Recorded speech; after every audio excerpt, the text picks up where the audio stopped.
Good evening, everybody. You're watching Jersey Pro League Hockey presented by Breakout Sports Broadcasting live here on YouTube. My name is Carlo Pascal, back here for another edition of JPL Hockey. Once again, back here on the call, my name is Carlo Pascal, joined alongside by Nick Passione as we get ready for Pro Division action here in the Jersey Pro League. This time it is the Pro Semifinals here tonight. We kick things off with the number 1 X Hockey Products taking on the number 4 43 Oak Foundation. Once again, set for a good one here, Nick. We had 4 games, a quadruple header yesterday to kick things off for the playoffs here this week in the club division. Now just 2 tonight, 2 tomorrow, and then the finals on Thursday as we get into the Pro Division playoff action here. Well, it's really hard to follow up what we saw yesterday. And the magic number yesterday in goals was 5. If you scored 5 goals, you won that game. Tonight might be a different story because you have 2 different teams and 2 different storylines here where the X Hockey Products, they have a record of 7-1-1, have been scoring goals like it's their job. And then you have 43 Oak, who's been struggling on the year with a record of 1-7-0. They've been scoring goals, but they haven't been finding ways to win. Yeah, it's definitely been difficult for 43 Oak this season to try and find wins when they can. And like you said, just, it's been a tough year for them. And for X Hockey Products, we've seen this year in, year out from them where they dominate every year. And the winners last season looking to repeat once again here as champions in the JPL Pro Division. And just trying to go back-to-back here this year, obviously trying to get through the semis and get to the final. The other pro game here in the semifinals for the Pro Division later on tonight between Team Goose and TopLine Hockey obviously are going to have their eye on this one as we get ready for this game coming up. Warm-ups concluding now as the teams put the pucks back in the bucket as we get ready to go. Definitely a couple players to watch here for X Hockey Products. A lot of scoring on this team, like you said, Nick. Highlighted by the 55 of Christopher Pinko, the 16-year-old who's going to the USHL in the fall, should be definitely the one to watch here in this one today. Yeah, 25 points on the season in only 6 games played. This is going to be number 7. And only at 16 years old, he's doing a lot, and he's putting a name out there for himself. Oh, yeah, for sure. I mean, he's going to the Des Moines Buccaneers and the USHL in the fall. I was talking with Commissioner Alex Rauter about him a little bit, and what basically Alex was telling me is that the kid basically breathes and lives hockey here at the rink. He's here 24/7. Definitely one of the players to watch here in this one. We'll get into a few more of the matchups throughout this game as we get ready to go. Teams at center ice, and we are off and running here for this one. Quickly dumped back down the ice here by 43 Oak off the draw as Brendan Les picks that one up. Trying to spring that forward, they couldn't do so. That was Gleb Vermeyev as this one hops right down into the low circle. Now down behind the cage. Alex Whalen will chip this one forward. Veremyev the other way. Into the zone, Veremyev plays this one lower, finds Pinko. Tried to go back to Veremyev, up to the point for Les. Drops that one off, pass off, back here for Mulgrave as he'll snap that one over to Les. Down to Whalen in the slot. Whalen trying to keep that away, can't do so as it hops aside into the corner. Right back and they score! Mulgrave with a one-timer, and XHP have the lead early. That didn't take long at all, but what a shot by Mulgrave there. Puts it in the back of the net. Not even a minute into this game. And I actually think that's Christopher Pinko wearing the Mulgrave jersey down there. He doesn't have the 55, so he's got number 5. We'll take another look at it, but what a blast there from Pinko when we just talked about him in the pregame. And this is a beautiful, beautiful shot on this one-timer. Just an absolute blast off that pass from Whalen. As it's played back here, and X Hockey Products taking it to 43 Oak early. Didn't even get a chance to go over the goaltending matchups here for this one before X Hockey Products put one on the board. Puck taken here by XHP again. They'll send it around the wall. Puck right in front again as Walsh got knocked down in front. Back the other way. Here comes 43 Oak. Drop-off pass kept here by 43 Oak as they look for an option. Saucer pass the other side, and we're going to get a whistle. Looks like the net came off down there by the 32 of John Werber. And while we've got a minute, taking a look at the goaltending matchups here tonight, the 32 of John Werber down there for XHP. Played in the FPHL for the Indiana Sentinels last year. And on the other side of things, the number 1 of Jason Kai in between the pipes for 43 Oak, going to Hamilton College in the fall. Recently committed to Hamilton after playing in the NAHL this past year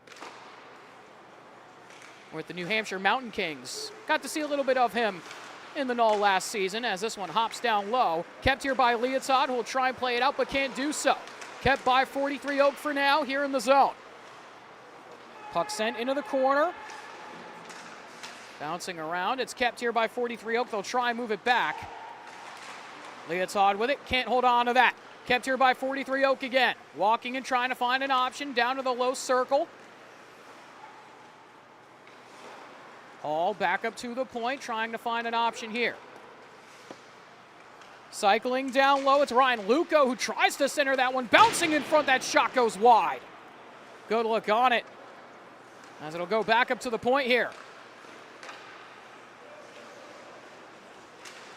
Here on the puck again is Oak. Some good pressure here after giving up the goal early in the first period. Shots 1-0 right now, the only shot coming for XHP as that one goes through, and we are tied.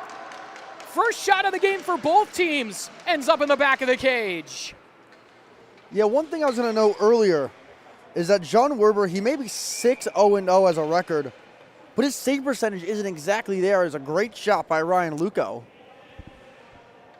And we'll get another look at this goal here from Luco. Did a good job to just drive on in here off this chance. After he got it in front and just ripped it home. As Gorski tries to look for that puck, isn't going to find it there as it's played back here for Romeo Terrain. If you're 43 Oak here tonight, I hope you did your research and just a little bit of scouting on X-Hockey products and John Werber. His rebound control isn't really there this summer. And I noted earlier that his save percentage is down. If you just keep getting shots on goal, they're going to find their way to the back of the net. That's how you're going to beat this X-Hockey product team tonight. Yeah, for sure. And for XHP, like I said, trying to repeat as champions after last year, as the commissioner, Alex Rauter, will collect this puck here in the corner. Had himself stripped of it. But like I was saying, XHP trying to repeat as champions here this season, as this one centered in front, hopped just wide there for 43 Oak. Veremiev with it now. Has to play this one off. Finds the six there of Hudson Gorski as Whalen snaps it over looking for Veremiev. Trying to get onto that puck. Terrain is there. He'll pin it to the wall for now as it bounces into the corner. Pinned down there along the boards. Bouncing puck hops aside. Here for Pinko. Chris Pinko finds Sam Esposito. Both of them have been so dangerous this year for this XHP team. Obviously, Pinko already on the board here in this one as it's skated back out the other way. Here comes Justin Solove. Pass through, redirected, goes right off the crossbar. That might have hit the corner there as Esposito taps that one out. Kept here for now by 43 Oak in the neutral zone. Some good skating, but Walsh had it for a moment. Taken back away. Here comes Matt DeCidrio as he'll enter the zone only for a moment. Bounces off the skates of a skater there for 43 Oak as it's taken back away by Sordillo. He'll feed that forward for Walsh. Walsh up to Esposito, in on to Kai. He scores! Sam Esposito able to put it home on the partial break, and it's 2-1 XHP. Well, it's the two guys you expect to score, the two guys with the most points on the team. This time it's Sam Esposito coming in, as you said, on a partial breakaway. Going to get another look at it on the replay here. Yeah, this was a good look here for XHP as it got turned over the other direction and just taken the other way here. Excellent pass here from Walsh to realize he was running out of real estate, and then Esposito just tucks that one home. Kai tried to go for the poke check there on that play and just didn't get enough on it as here comes Walsh again. Another chance here for Walsh. Patrick Walsh in onto Kai. That time it stopped and it hops up right onto the top of the net. And we'll get another whistle with 10:01 left to go here in the first. Couple of great looks here for 43 Oak. That one was really, really close for Patrick Walsh. Kai got the glove on it, and it bounced over him. He knew exactly where the puck was. Even if it didn't hit the top of the net, he knew exactly where that puck was going. For sure, and shots 3-2 right now in favor of XHP. And 2 of those shots have ended up past Jason Kai so far, as this one hops right by at the point. There from Ryan Luco. Pass played over. Collected here. And driven into the zone by Desidrio. Desidrio tries to get that on goal, just steered aside easily there by Werber. As here comes Hudson Salvador. We talked about him the last time he played. As this one goes into the corner for Schelling, back down to Salvador. Salvador trying to hold on to that. Has it taken by Desidrio as he'll go the other direction. Bouncing puck here at center ice. Driven in by 43 Oak, trying to hold on there. As it's hit into the corner, Desidrio on it again. Drop pass off, looking for Klochkov. That doesn't get to him. As a drop back by Galante. Salvador, good move to cut on by. Into the zone. He'll look for an option. Drop off pass there to the point for Schelling. Doesn't get there in time as Whalen tries to hold on to this one. Him and Klochkov together. Pass off here. Collected by X Hockey Products. As Schelling tries to drive in. Can't do so. He'll pull up. Now for Solove. Justin Solove streaking down the right-hand side. Looking for a wraparound chance. Has to play back up to the point for Luco. Nice little cut-through move. Looking for an option. Drops this one lower. Trying to find a pass in front. Skipped aside as here comes Veremiev. Gleb Veremiev with a breakaway chance in on Kai. Veremiev fire stopped by Kai with the pads. Good save there from Kai as it's dropped off for Veremiev again. Pinko there trying to corral it. Picked back up by 43 Oak. Only for a moment as Leotard plays this forward looking for Pinko. Klochkov on it. He'll play this one off. Puck the other way for Solove. Saucer pass forward, trying to go on the backhand move. There was Luco for his second of the night. Just didn't get it on target. That was a great pass right there. I don't know how that got through. Nice little saucer pass. That was a beautiful saucer pass there as Pinko with it again. Down to Veremiev. Back up to the point for Leotard. His shot through traffic gobbled up there by Kai. He'll opt to play it. 7:33 left to go here in period 1. Here between the number 1 X Hockey Products and the number 4 43 Oak. 2-1 the score. If you're just joining us, thank you for doing so. You're watching the Jersey Pro League playoffs here on Breakout Sports Broadcasting. My name is Carla Pascal. Joined alongside by Nick Passione. Like I said, 2-1 game in favor of the number 1 seed XHP over number 4 43 Oak here in the Pro Division semifinals. There's about 7 and change left to go in the first as this one is played across looking for Sardillo. Hops into the corner.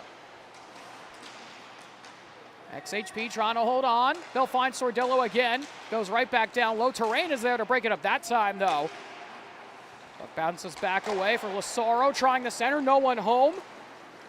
As it's saucered out again. Here comes Solove. Partial break in on Cage. Beautiful back check, though, from Gorski. As the bench wanted a call there for 43 Oak. They're not going to get it. Now here comes Esposito. Has Sordillo with him.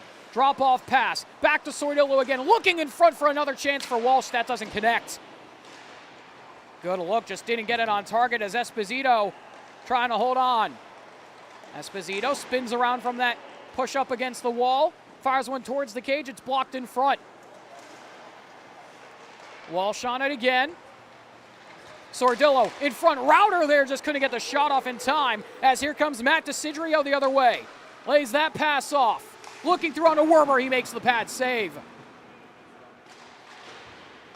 Salvador with it, gets a whack at it, but not out of the zone, as that shot is stopped by Werber again with the shoulder. Now it's Schelling with it. Schelling, saucer pass, looking for Salvador. Salvador able to hold on. Plays down along the wall, Desidrio takes that one away. Good speed. Yeah, good speed into the zone. He'll play it across. Oh my goodness, what a save by Werber. And the puck goes out of play. What a pad save there from John Werber. I don't know how he got over. I thought it hit the post, but I think you're right. That was his skate that hit the post. And I believe he got that right pad all the way over to make a big save. That was a beautiful, beautiful pad save there. Beautiful save in transition on the one-timer. He read it perfectly. Was able to get that pad down. That had gone in, would have tied the game up at 2, but excellent excellent save from John Werber, as per usual. As this is played up the other direction. Kept here by 43 Oak. This one hops to the wall here for Luco. Bouncing puck again. Finds its way to Galante. Anthony Galante up to Salvador. Tries to go right back to him. Can't hold on.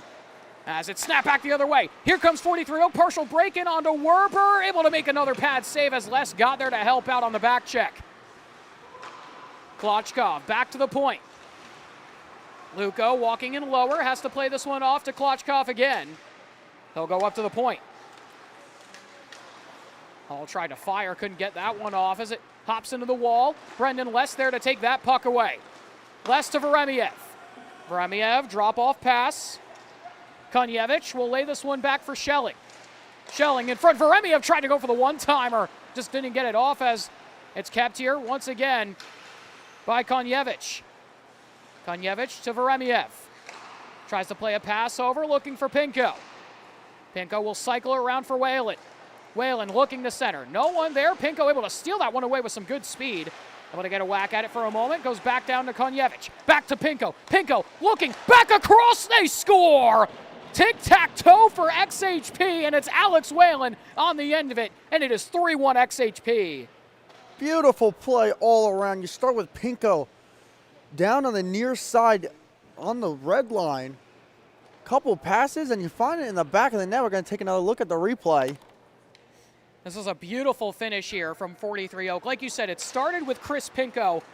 Dogged effort here on the boards. Able to get this puck back down low. Gets it back a second time down to Veremiev, and right on the back door sneaking his way in with some speed is Alex Whalen, who just pots in that one into the back of the net for some loose change. And it is 3-1 XHP here with 3:37 left as that shot gets deflected up into the netting there from Solove.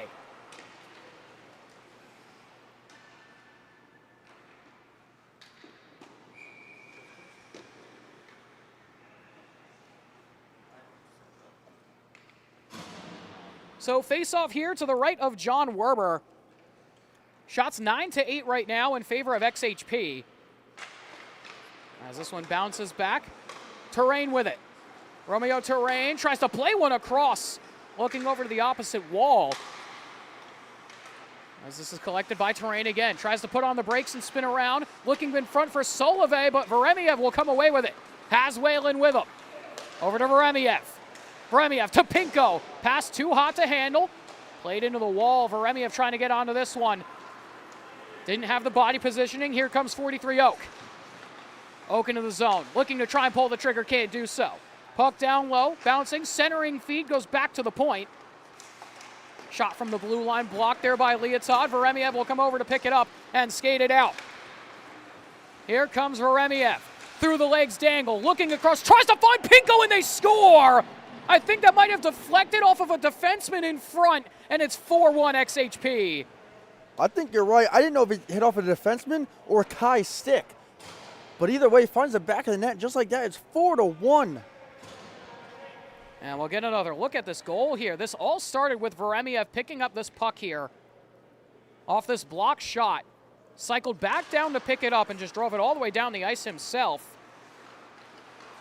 Through the legs move and that backhander, it might have gone off of Kai's paddle.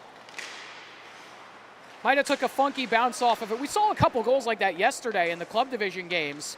And either way, 4-1 start here for XHP with 2:25 left to go in the first. Puck sent forward here for 43 Oak, trying to get back on the board. As this goes into the corner. Oak up to the point for Luco. Luco darting around, down in the right side corner. He'll cycle around the goal line. Goes back up to Desidrio. Desidrio put on the brakes but fell down, lost an edge there as this one hops down here for Router. Router can't hold on. Centering feed. They're on the back door. They score!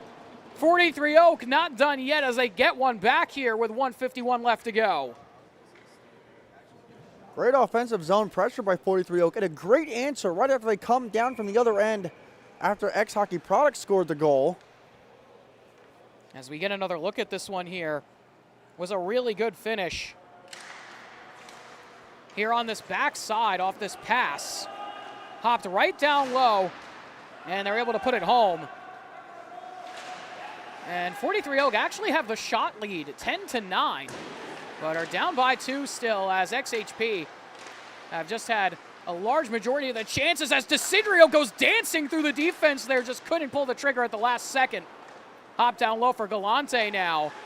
Galante trying to hold on, can't do so. Desidrio, beautiful pass to Solove right off the shoulder of Werber.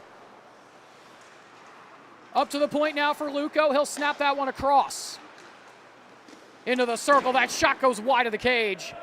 Nearly hit the netting there as Desidrio's right back on it. Desidrio looking, tries to center. Router gets a stick into that one. Played forward, beautiful pass up to Schelling. I don't know how he got that to him, as here comes Galante. 3-on-2 with Salvador. Galante drop pass to Schelling, to Salvador! Kai, oh my goodness, what a save! Oh my goodness, Jason Kai. Holy moly, Jason Kai somehow got the pad down and got across on that pass back to Salvador and absolutely robbed him. We'll get another look at this save here from Kai. My goodness, what a save there from Jason Kai. We'll get a look at it quickly. This bang-bang play, and Kai somehow stretched the glove out to make that save. We've seen him do this plenty, as back the other way, here comes 43 Oak, and on goal they score! Beautiful save on one end, and a goal on the breakaway on the other. That's exactly what I was going to say. A save on one end, finish on the other, and just like that, 43 Oak is right back in it. And we just got another look at the save of Kai there as this puck gets flipped out down the other way. And just a breakaway chance in on the Werber. Little flick over the glove as that one hops right up into the bench there of 43 Oak. As we're down to just 23 seconds left to go here in the first period. 4-3 the score. Shots tied at 11.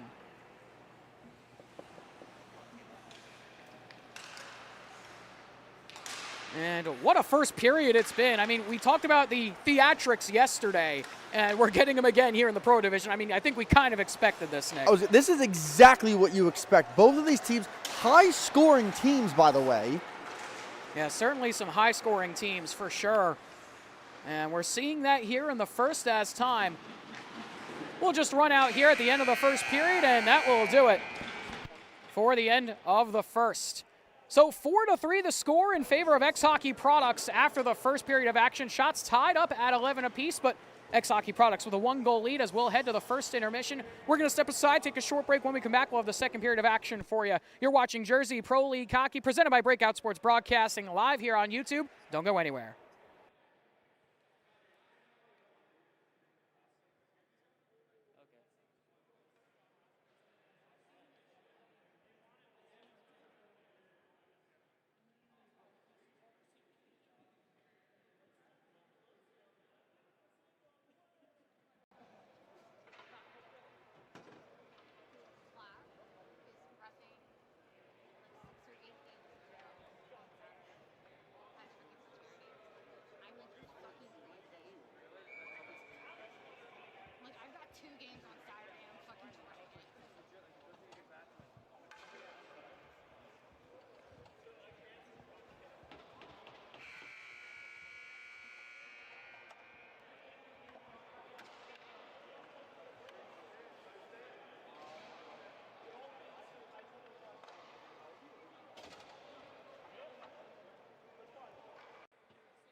Welcome back, everybody. You're watching Jersey Pro League Hockey, presented by Breakout Sports Broadcasting, live here on YouTube. My name is Carla Pascal, joined alongside by Nick Passione, back here for the second period, here between the number 1 X Hockey Products and number 4, 43 Oak, as here comes Gleb Veremiev. We'll get to the action of that first period in just a moment as that one goes wide.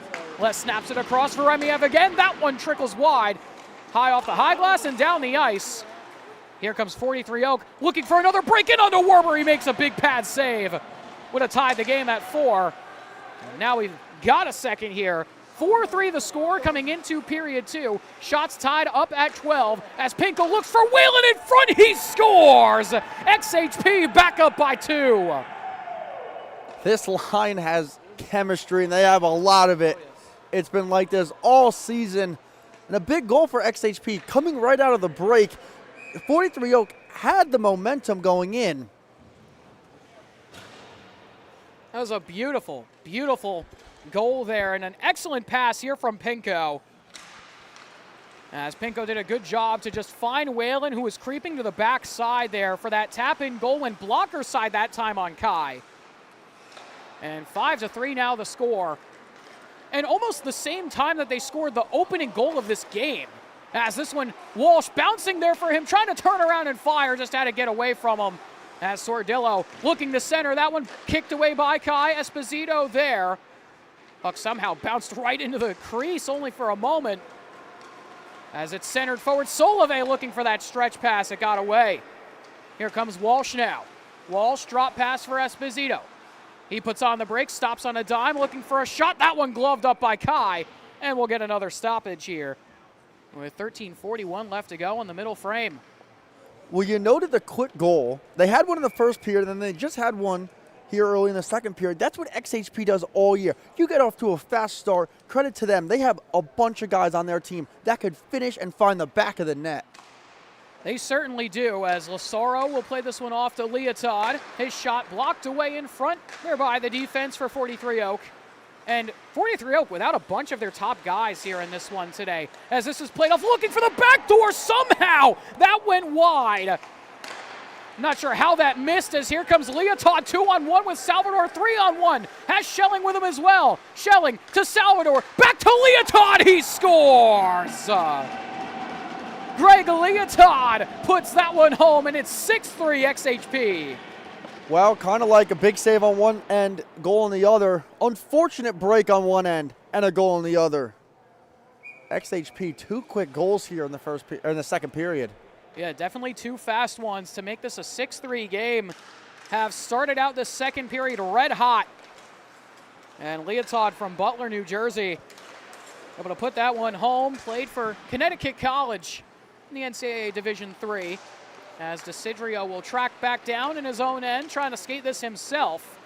Desidrio looking to cut by Lasoro. Desidrio able to keep this puck away, look to center, no one was home as Schelling was all over him. Able to keep this puck for a moment. As Terrain sends it around. 43 Oak looking for an option. Centering past Desidrio on the one-timer. It got blocked in front there by Leotard. Back on it again. Centering feed meant for Terrain as it skips back up to the point for Luco. Leotard again. Good defense there. Luco on it again here in the low slot. A backhander. That one sails wide off of Lasoro. Still on it is Desidrio. Desidrio, pass across. Luco walking in. He scores. Second of the game for Luco, and it is 6-4. That's a big answer for 43 Oak, and Ryan Luco just found himself wide open in the slot. Yeah, that is a big, big goal for 43 Oak. Definitely needed one there, for sure. As we'll get another look at this goal here. Here from Ryan Luco. Able to find this one in the low slot and just potted it home. As we're going to get a whistle here for an icing here on 43 Oak. They're not happy about it. Yeah, can you tell? You might be able to pick them up on our mics, too.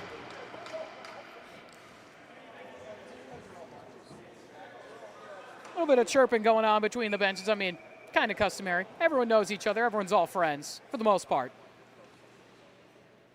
As we'll get the face-off here to the left of Kai. Veremiev comes away with it, looking across Pinko. They're trying to go to the back door again for Whalen. Maybe just one too many passes that time. As Whalen, another chance on it. Solove kicks that away. Solove looking, tries to play a stretch feed forward. Looking for the back door. That one doesn't connect as it hops to the wall. Here comes Veremiev. Veremiev pulls up, plays to Whalen. Whalen through the legs move, back across for Veremiev. Somehow didn't end up in the back of the cage. just got away a little bit. As here comes Solove the other direction. Solove looking forward. That one is stopped by Werber. Held on here by 43 Oak. Drop-off pass. Kept here by Desidrio. Centering feed. No one home as it's played up for Veremiev. Breakaway chance for Gleb Veremiev in on goal. Slow plays it, but scores anyway. There on the blocker side of Kai, and it's 7-4. Well, I was going to note something earlier on that previous chance, but this is going to prove my point. This line of Whalen, Pinko, and Veremiev know exactly where each other are at all times on the ice. It's actually kind of crazy. It is extremely hard to stop, that's for sure. When they have that kind of connection, I mean, the speed, the skill, and the awareness that they have on the ice of each other is on another level, like you said, Nick. And usually we see Esposito on the line with Pinko, as Walsh has this one but fires it wide. The reason I think we saw the reason why I think we saw Esposito a lot with Pinko is Whalen was gone for a couple weeks. He ended up having a kid, so congratulations to the Whalens. But he was gone for a couple weeks, and Esposito and Pinko were running together, and that line was just as dangerous with the two of them. As this one is held onto by Werber here right in the blue paint, and we'll get another stoppage with 10:33 left to go.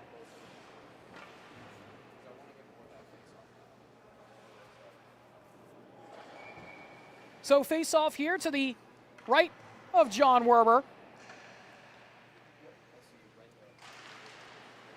As it hops into the corner off that draw, taken here by 43 Oak for a moment. Played around the boards, it's Desidrio with it now. Up to the point, Desidrio there again. Trying to hold on. He'll play this one lower. It's knocked away there by Konjevich as Esposito finds Walsh on another partial breakaway chance. Walsh! That one is knocked away by Kai. Now, Walsh and Kai have seen a lot of each other, both when they played in the NCDC. Walsh still playing in the NCDC now. Kai moved up to the Null last season after a couple years spent at the Rockets Hockey Club. As this is moved around to Desidrio. He'll look across, one-timer. That one sails wide on that rip from 43 Oak. Terrain. He's able to keep this in the zone. Desidrio with it again now. High circle, he'll cycle around. Across now to Terrain again. Terrain, his pass well wide of everybody. Luco's back on it. Luco bouncing puck, played back out of the zone. And 43 Oak will have to regroup. They had a great look there, but XHP kept their zone there defensively, kept their shape. And here comes Konjevich looking across, trying to find Walsh on another look. He's had a couple great looks here in this game, just hasn't been able to convert on them. As this one is played in deep here for Klochkov. Klochkov centering that one, it went wide on that chance. As Lasoro looks up and finds it forward for Esposito. Good pass. Esposito into the slot, has that paddle away as Lasoro will get back on it. Lasoro for Galante. Galante trying to hold on to this puck here in the zone. He'll have to track this back down as it comes out. He'll play off to Leotard. Now up to Schelling. Good move to keep that for a moment. Now taken back away by 43 Oak. Here they come the other direction. Cycling around the cage there of Werber. Back up to the point. It's Desidrio with it. Move across over to his brother. Matt Desidrio on it. Has to play this one down for Klochkov. Klochkov around the boards. Lasoro there trying to fight for that, able to take it away. Looks up, tries to chip it forward. Obfuscated himself. Lasoro to Schelling. Schelling back to Lasoro. Tried to tuck that one through, just couldn't get it onto the cage. It went wide on that backhander. As now here comes Desidrio the other way. Pass over. Klochkov there. Has a lane. That one stopped by Werber with the pads. Here comes Lasoro now. Chips it up for Salvador. Has a partial 4-on-1 if they hurry. Salvador to Schelling. Just bobbled that puck as it got away from him. Schelling. Not able to keep it in. Delayed offside here for XHP as it's played across the other way. Into the slot. Shot goes up and over the bar off the high glass. Solove on it again. He'll send it down to the corner for Terrain. Centering feed. Solove there. Bouncing puck taken by Salvador. Salvador for Veremiev. Veremiev into the zone, trying to get by Terrain, uses the big frame to cut by, and we're going to get a penalty. Slash. Didn't see who it was on. Someone's stick is on the ice. Looks like it was Terrain's, and I think he might get a penalty shot here. Yeah, he will. XHP came right into the zone. Terrain had the pressure, but whoever was back checking for XHP tried to do a little too much, and you can't have those offensive zone penalties. And here comes Romeo Terrain. He'll stay here on his forehand, looking for an option. Tries to go on that move and just couldn't get it by Werber. Looked to go up and over the pad, but just didn't get it up enough. And Werber stops that one. Keeps it a 7-4 game here with 7:10 left to go. If you're just tuning in, thank you for doing so. My name is Carlo Pascal, and alongside here by Nick Passione. You're watching the Jersey Pro League Pro Division semifinals here on Breakout Sports Broadcasting. Thank you for joining us here on this Tuesday evening. 7-4 the score as XHP, the #1 seed here over 43 Oak, as that's called offside. Uh-oh. And Whalen took a shot after the whistle. And the bench for 43 Oak not happy about it. Whalen already with 1 goal here in this one.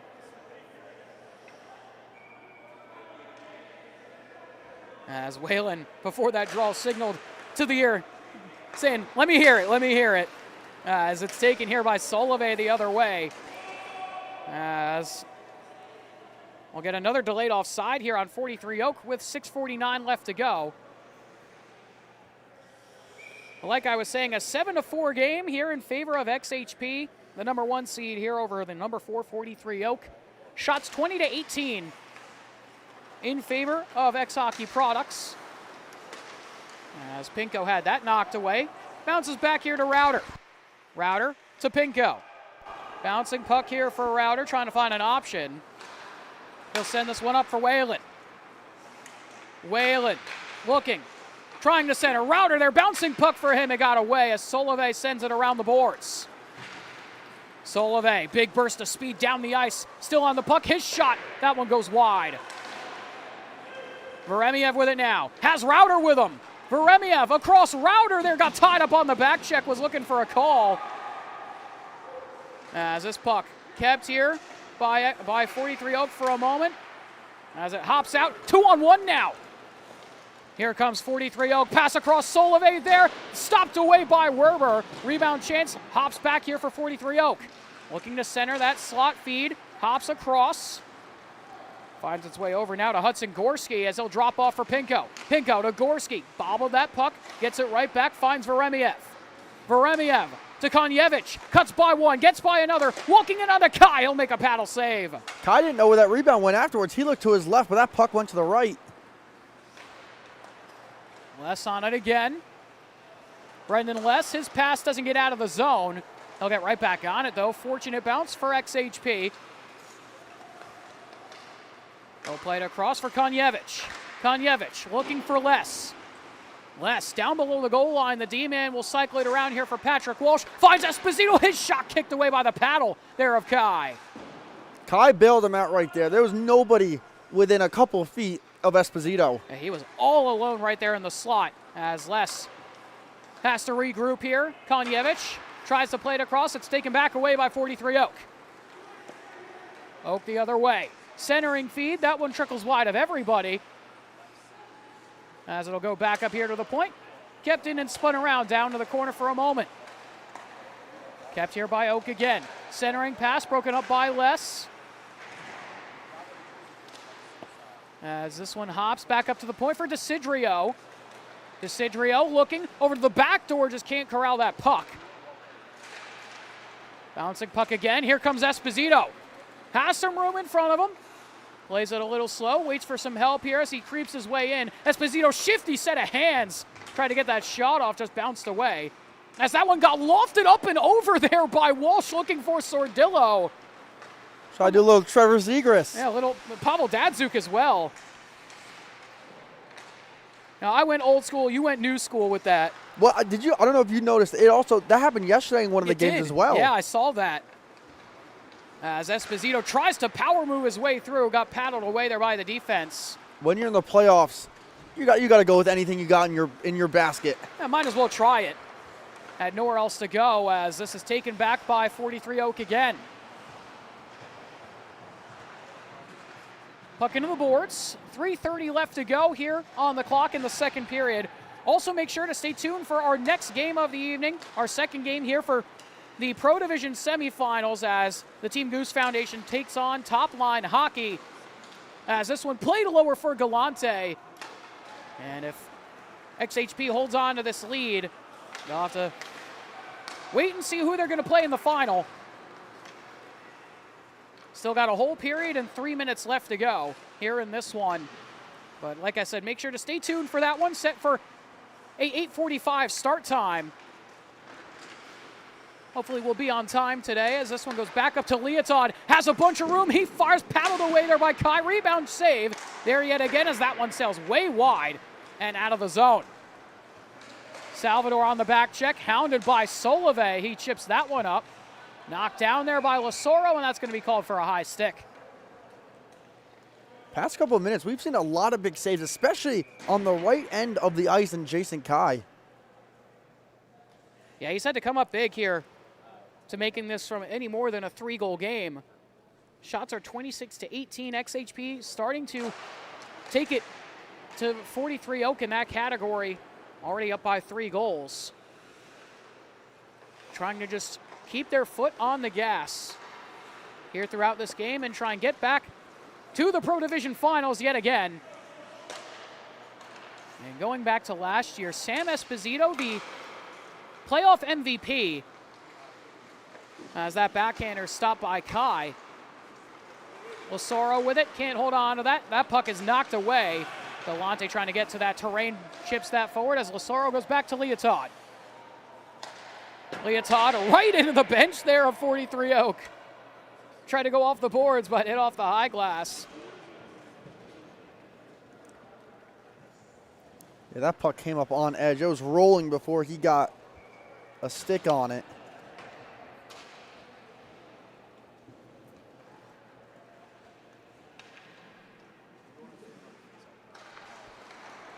As here comes Pinko the other way off that draw.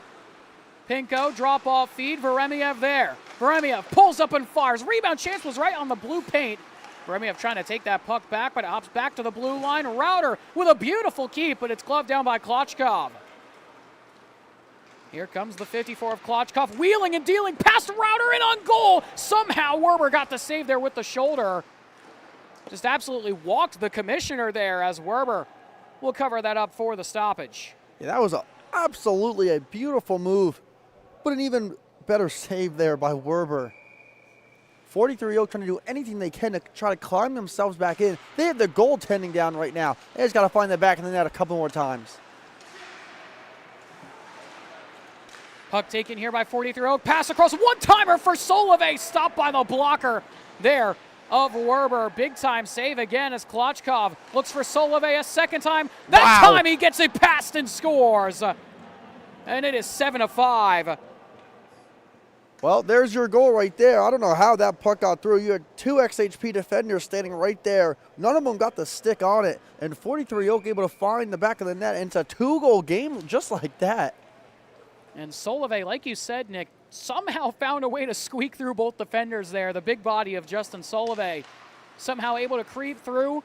Almost just took like a one step over using that big frame. 6'2", 209.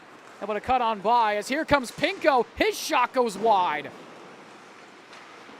You know, for a 16-year-old, he's got some heat on that shot. That was a crazy shot. But you know what? Kai actually got the blocker on that. I don't know how he did, but that came off the stick really quickly.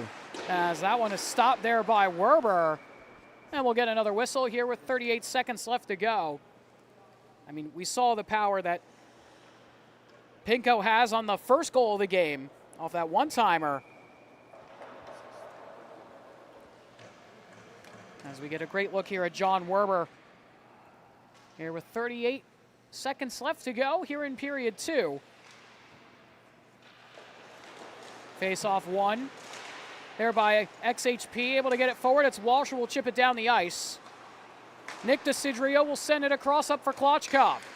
Bouncing puck Back down to Klochkov again, centering across. That one off the outside of the cage. Werber might have gotten a piece of that, but it looked like it went off the outside of the net as Esposito can't clear the zone. Desidrio with it again. Drop-off pass. Walking through, that one hopped away, back out of the zone. Puck into the boards. Sordillo looking to hold on. As it's kept here for now, just dumped down there by the 6 of Gorski, and that will do it for the second. So 7-5 at the end of 2 shots, 23-20, or 28-23 in favor of XHP. As we will head to the second period intermission, we're going to step aside, take a short break. When we come back, we will have the third period of action for you. You're watching Jersey Pro League Hockey, presented by Breakout Sports Broadcasting, live here on YouTube. Don't go anywhere.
Welcome back, everybody. You're watching Jersey Pro League Hockey, presented by Breakout Sports Broadcasting, live here on YouTube. We are back here for the third period of Game 1 of the Pro Division Semifinals here for 2026. My name is Carl Pascal, joined alongside by Nick Passione, here for the third period between the number 1 X Hockey Products and number 4 43 Oak Foundation. 7-5 the score in favor of XHP, as that one is kicked aside there by Jason Kai. Konyevich with it, fires another, stopped by Kai again. Shots 29-23 in favor of XHP as Konyevich plays lower for Sordillo in front there for Walsh. Another chance, stopped by Kai. Bouncing puck for Terrain. He'll send this one forward as it hops to the wall. Back down for Konyevich. Konyevich tried to cut by with a beautiful move, but it's taken back here by 43. Power move to Werber. He got the stick down and knocked it away with the poke check. Quick pass out for Esposito. Esposito plays off for Schelling. Pass through, looking there for Galante. Got the shot off, but it got blocked by the defense. As Schelling looks, Esposito there. Back to Galante, bouncing puck for him. As it hops around, Schelling will send it around the boards looking for Lasoro. Lasoro can't hold on. Puck taken back here by 43 Oak into the zone. Through the legs move, trying to get that shot off. Werber with a good glove save yet again. Now here comes Hudson Salvador. Pass up to Galante. Beautiful saucer feed as Galante tried to cut through. Kai will send this one up here for Desidrio. Matt Desidrio into the zone. Had it knocked away. Galante just chips it down the ice. Schelling trying to race after that. As him and Desidrio came together. Matt will play this one across. Finds it over to Klochkov. Klochkov drop pass. Walking through. That one deflected up and out of play off of Lasoro. And we'll get another stoppage with 13:01 left here in period 3. Going back to a play earlier I saw on Nikita Konyevich, he was in his own zone, tried to dance between the XHP players, and then turned it over. In a 2-goal game like this, you got to be much smarter than that. I mean, with a 2-goal lead, I mean, we've seen, XHP kind of scoring at will here in this one, when they pretty much when and whenever they want to. Salvador sends this one back. But yeah, definitely a risky play there from Konyevich, especially in his own D zone. Trying to just cut by 2 Oak skaters. Just didn't have a great look there for anybody open. And tried to create something himself. Luckily, Werber was there to stop that chance after it got stolen away. But definitely a bit of a risky play there as it's played back out the other direction here. 43 Oak will send it down the ice as Lasoro will go back and collect on it here for XHP. Over to Leotard. Leotard forward, has some speed, looks for some room. Rebound chance there, it trickles through. Galante able to put it home on the rebound, and it's 8-5. That's both fortunate and unfortunate one for either side. 43 Oak had the great save. It was Kai, but the rebound got right to XHP, and they find the back of the net, and once again, it's a 3-goal lead. And this puck down the ice here the other way. It was a good initial chance, and Galante, right place, right time, able to cash in on that rebound, collects some loose change, and puts it into the back of the net. Right there in front on the doorstep of the slot.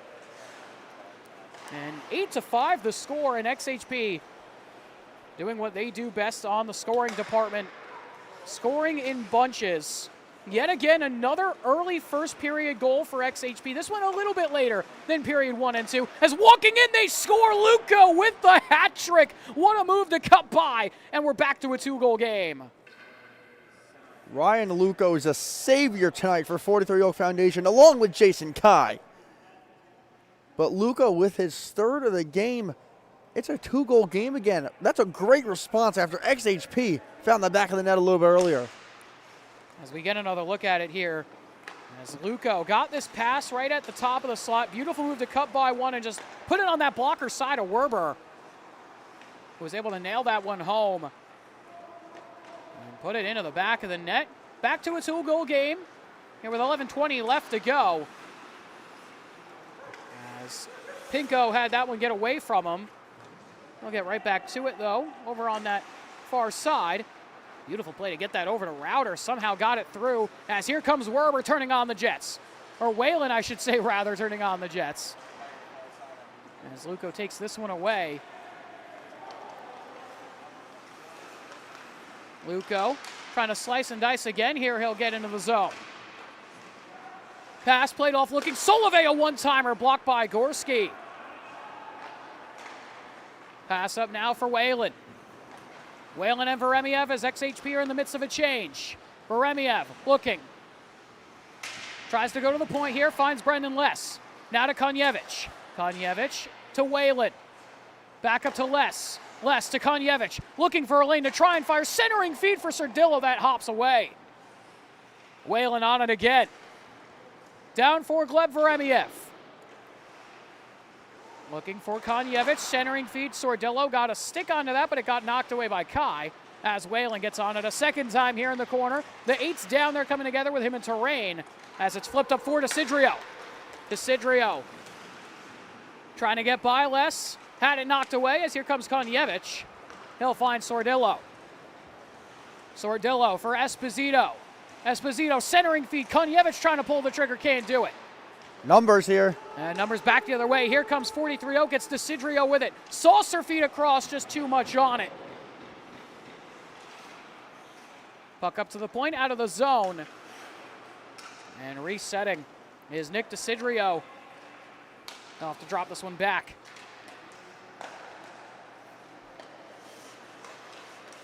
.43 Oaks still with it. They'll send this one forward.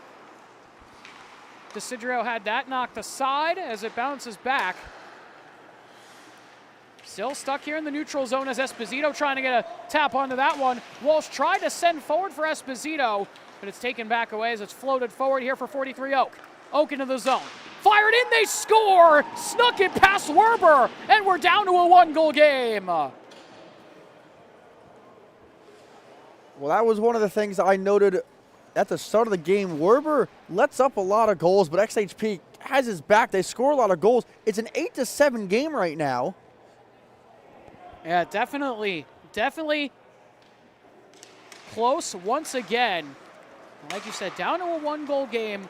Still 9 minutes left on the clock. I mean, we've seen crazier things happen here in the JPL. I mentioned that yesterday. And that's one that Werber is definitely going to want to have back. That's not a high leverage, high danger shot at all. Yeah, definitely not one that he would like to give up right there. Down by, or up by just 2.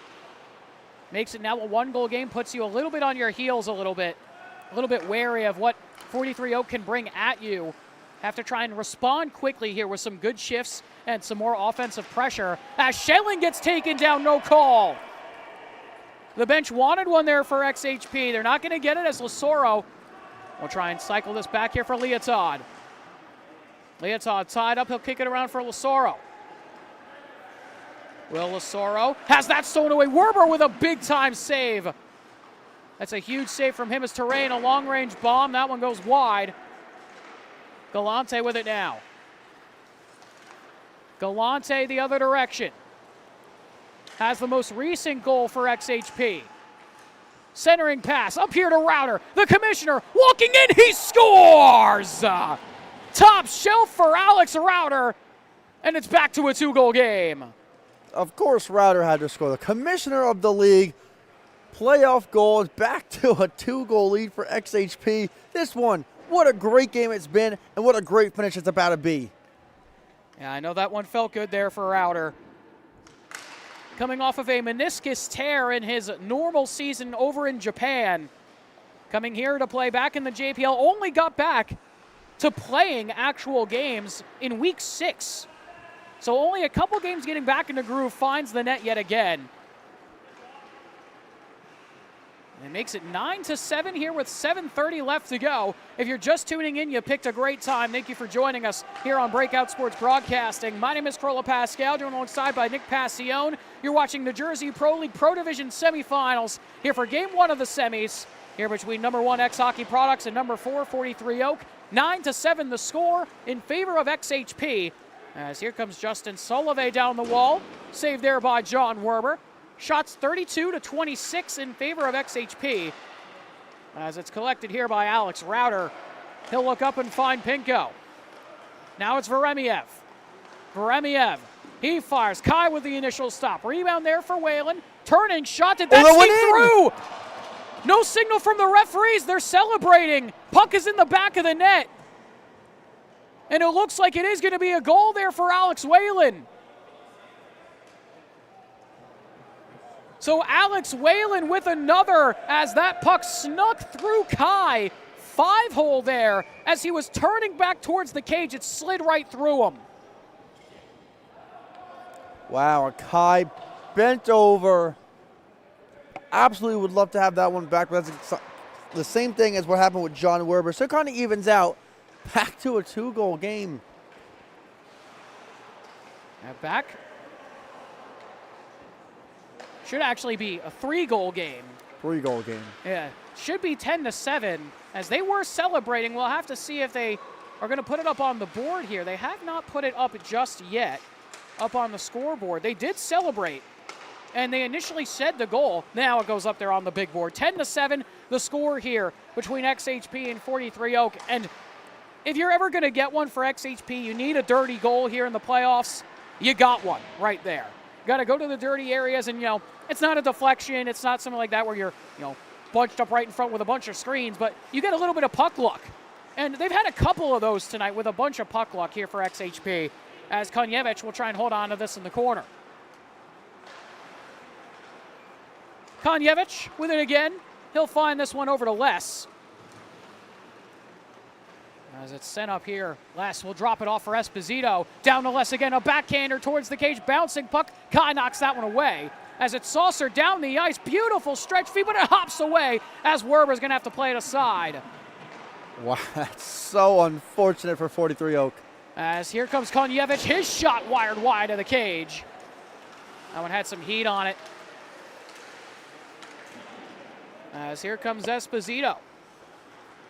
Esposito here with 5:13 left to go in the third period. XHP up here by 3, 10-7.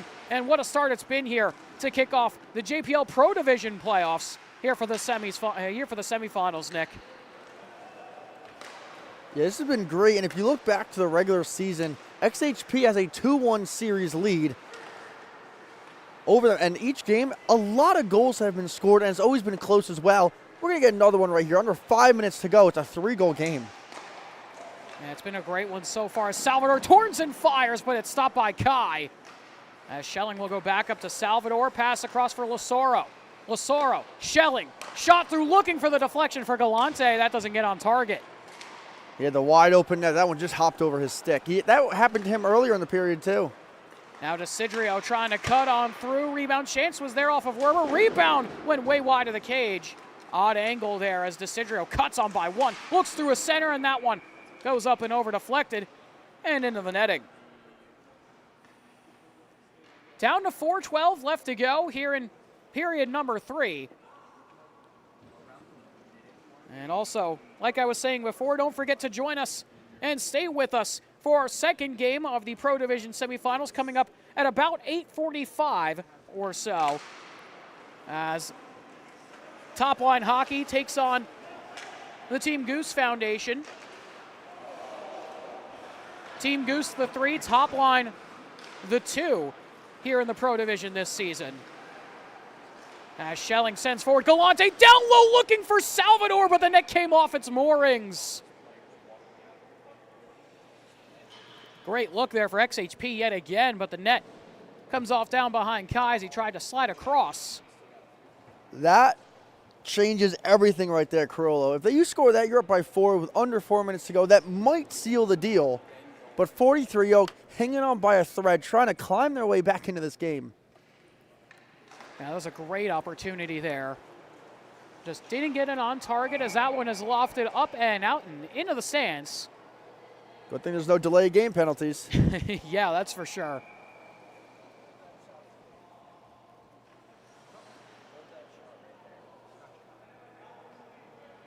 We get a great look here at Jason Kai.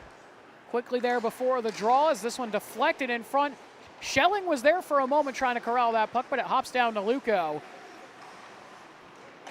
His terrain will play this one over, finds a pass forward.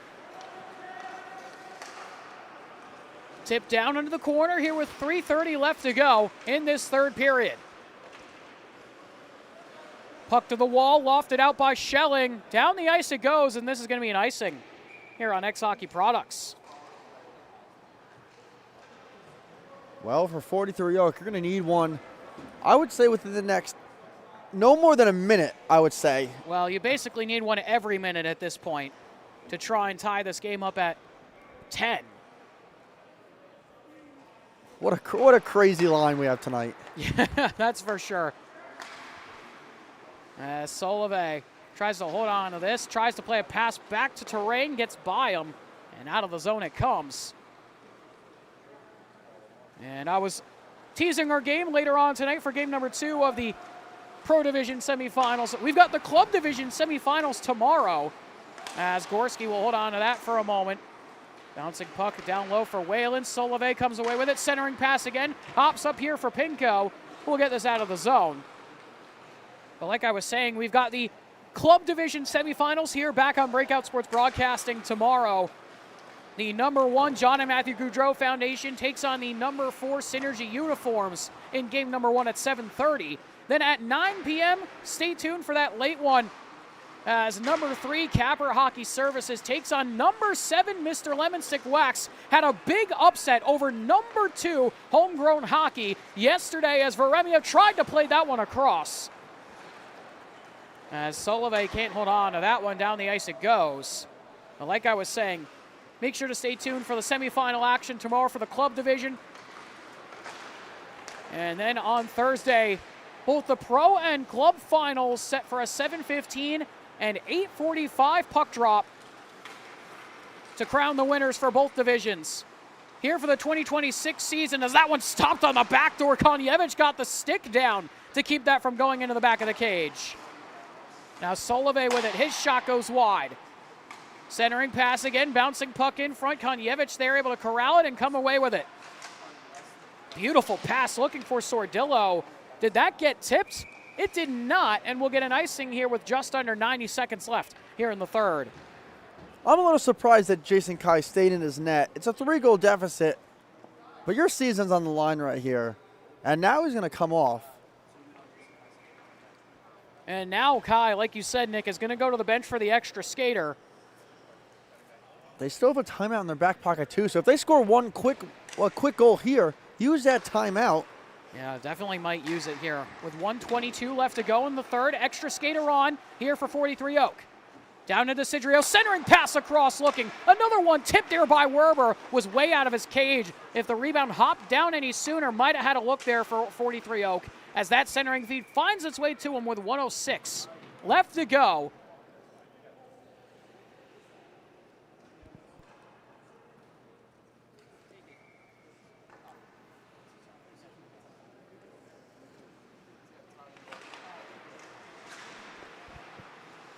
Face-off won here by 43 Oak deep in the zone. Les able to get a whack at it, and down the ice it goes.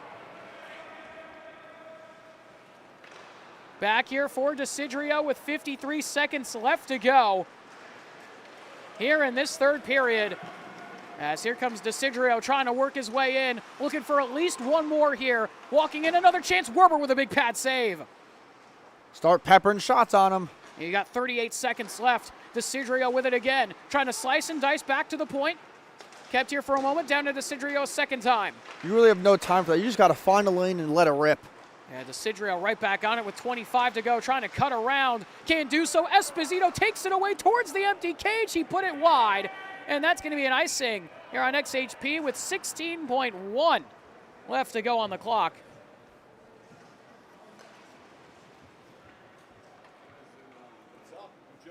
How's it going? Thank you. Appreciate it. I know.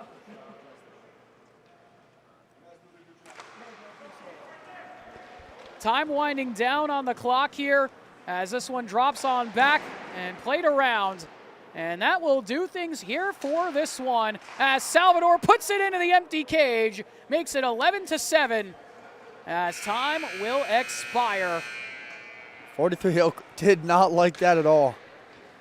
They did not, but XHP moves on to the next round of the Pro Division playoffs to the final on Thursday. They have to await their opponent as TopLine Hockey and the Team Goose Foundation gear up to face off in just a little bit of time. We'll have about 15 minutes or so before we see them face off against each other. And XHP with a 11-7 victory to move on to the Pro Division final here for 2026, looking to repeat as champs here this season. Final shots were 35-28 as we get the customary handshake line here between the teams. And for 43 Oak, their season comes to a close.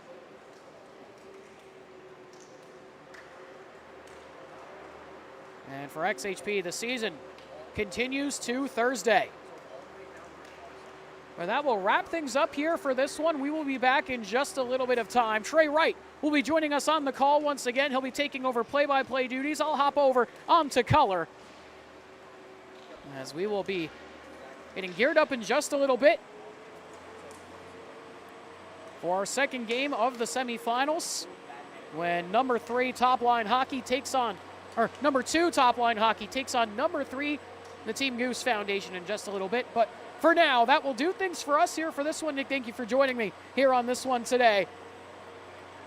Final score 11-7 as XHP moves on to the final. But that will wrap things up here for this one. My name's Cole Pascal. He's Nick Passio, and thank you for joining us. We'll be back in just a little bit of time for our next semifinal game of the evening. You're watching Jersey Pro League Hockey, presented by Breakout Sports Broadcasting, live here on YouTube. Don't go anywhere.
And we welcome you back here once again to the RWJ Barnabas Health Hockey House in Newark, New Jersey for the final of tonight's doubleheader here for the Jersey Pro League Pro Division Semifinals.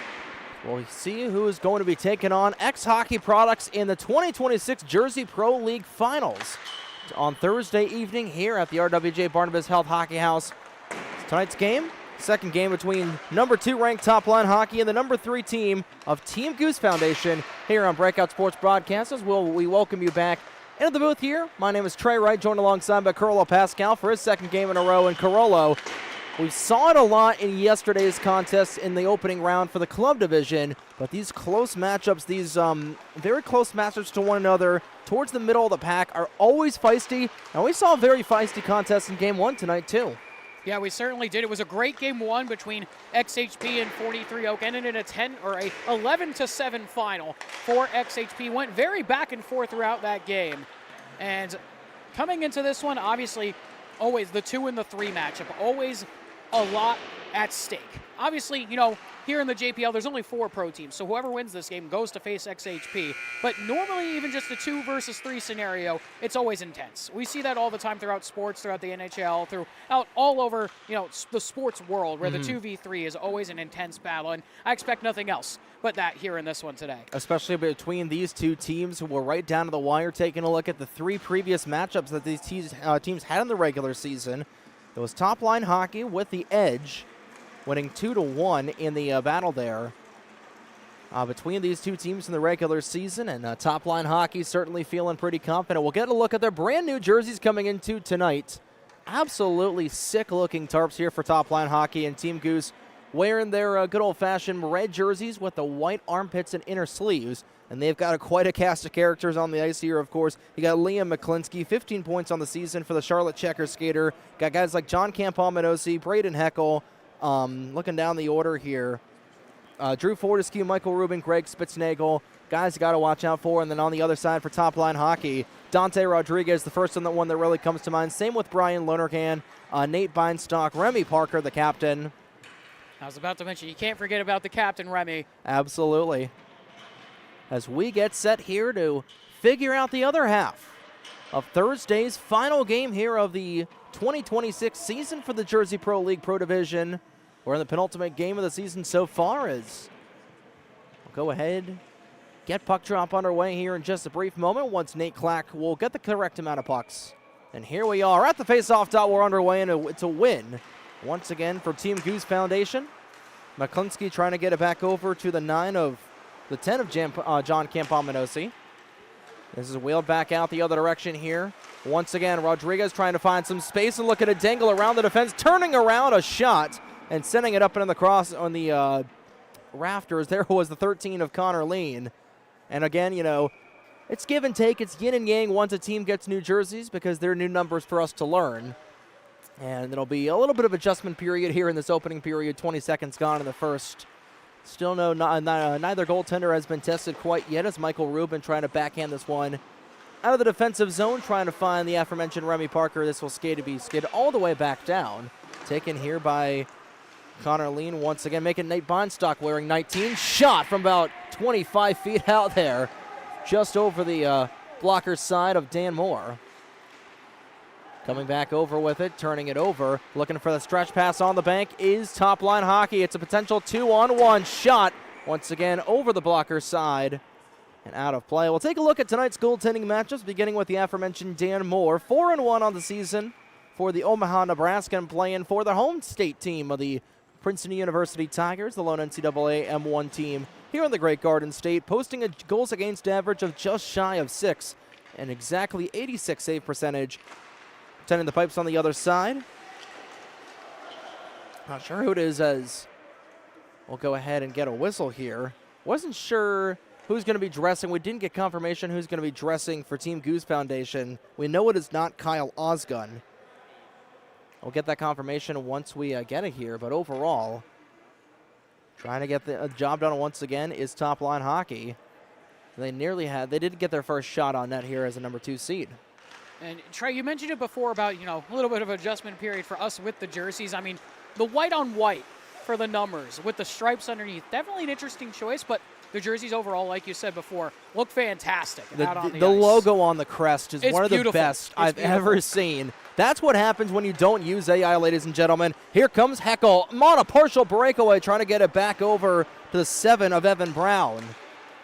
And TLH in response, back and forth, away we go. That's really been the calling card between these two teams all season long. Here comes Trip Pendy, trying to get on his horse, sends it on the blocker side of Moore. Into the corner it goes. Coming back over to Nate Bonstock. Bonstock, the Quinnipiac Bobcat, trying to lift it out. We've seen a lot of players from Quinnipiac here this weekend with the guys like Darren Odell and John Meehan from the ACHA M2 ranks there for the Bobcats. But Bonstock playing for the flagship NCAA franchise, and we'll see what he can do in his upcoming junior season, if memory serves me right. And this will go up into the gear.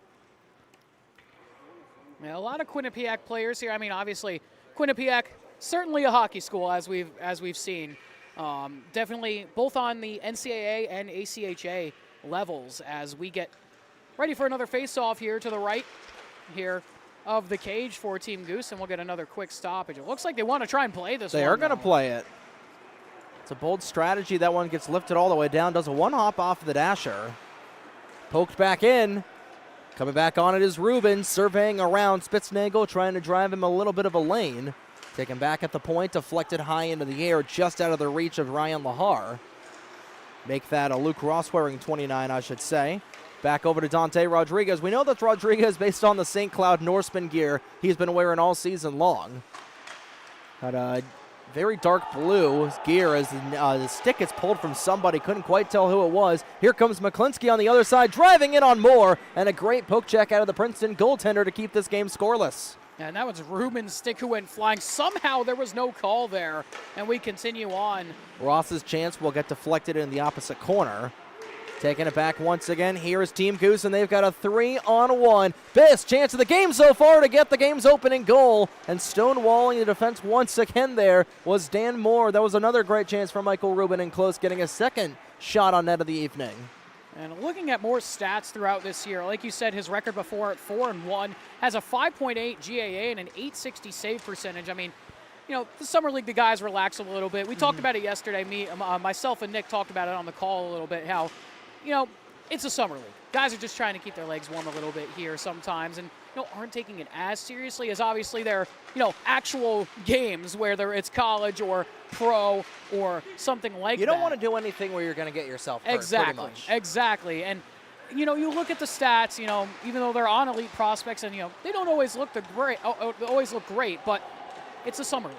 Exactly. And, you know, guys score at will sometimes in this league. We've seen it time and time again. You know, Remy Parker being one of them. Chris Pinko earlier in Game 1 scoring at will. And sometimes the lines just get tons of chemistry, and the teams are just so good and just score all the time here in the JPL.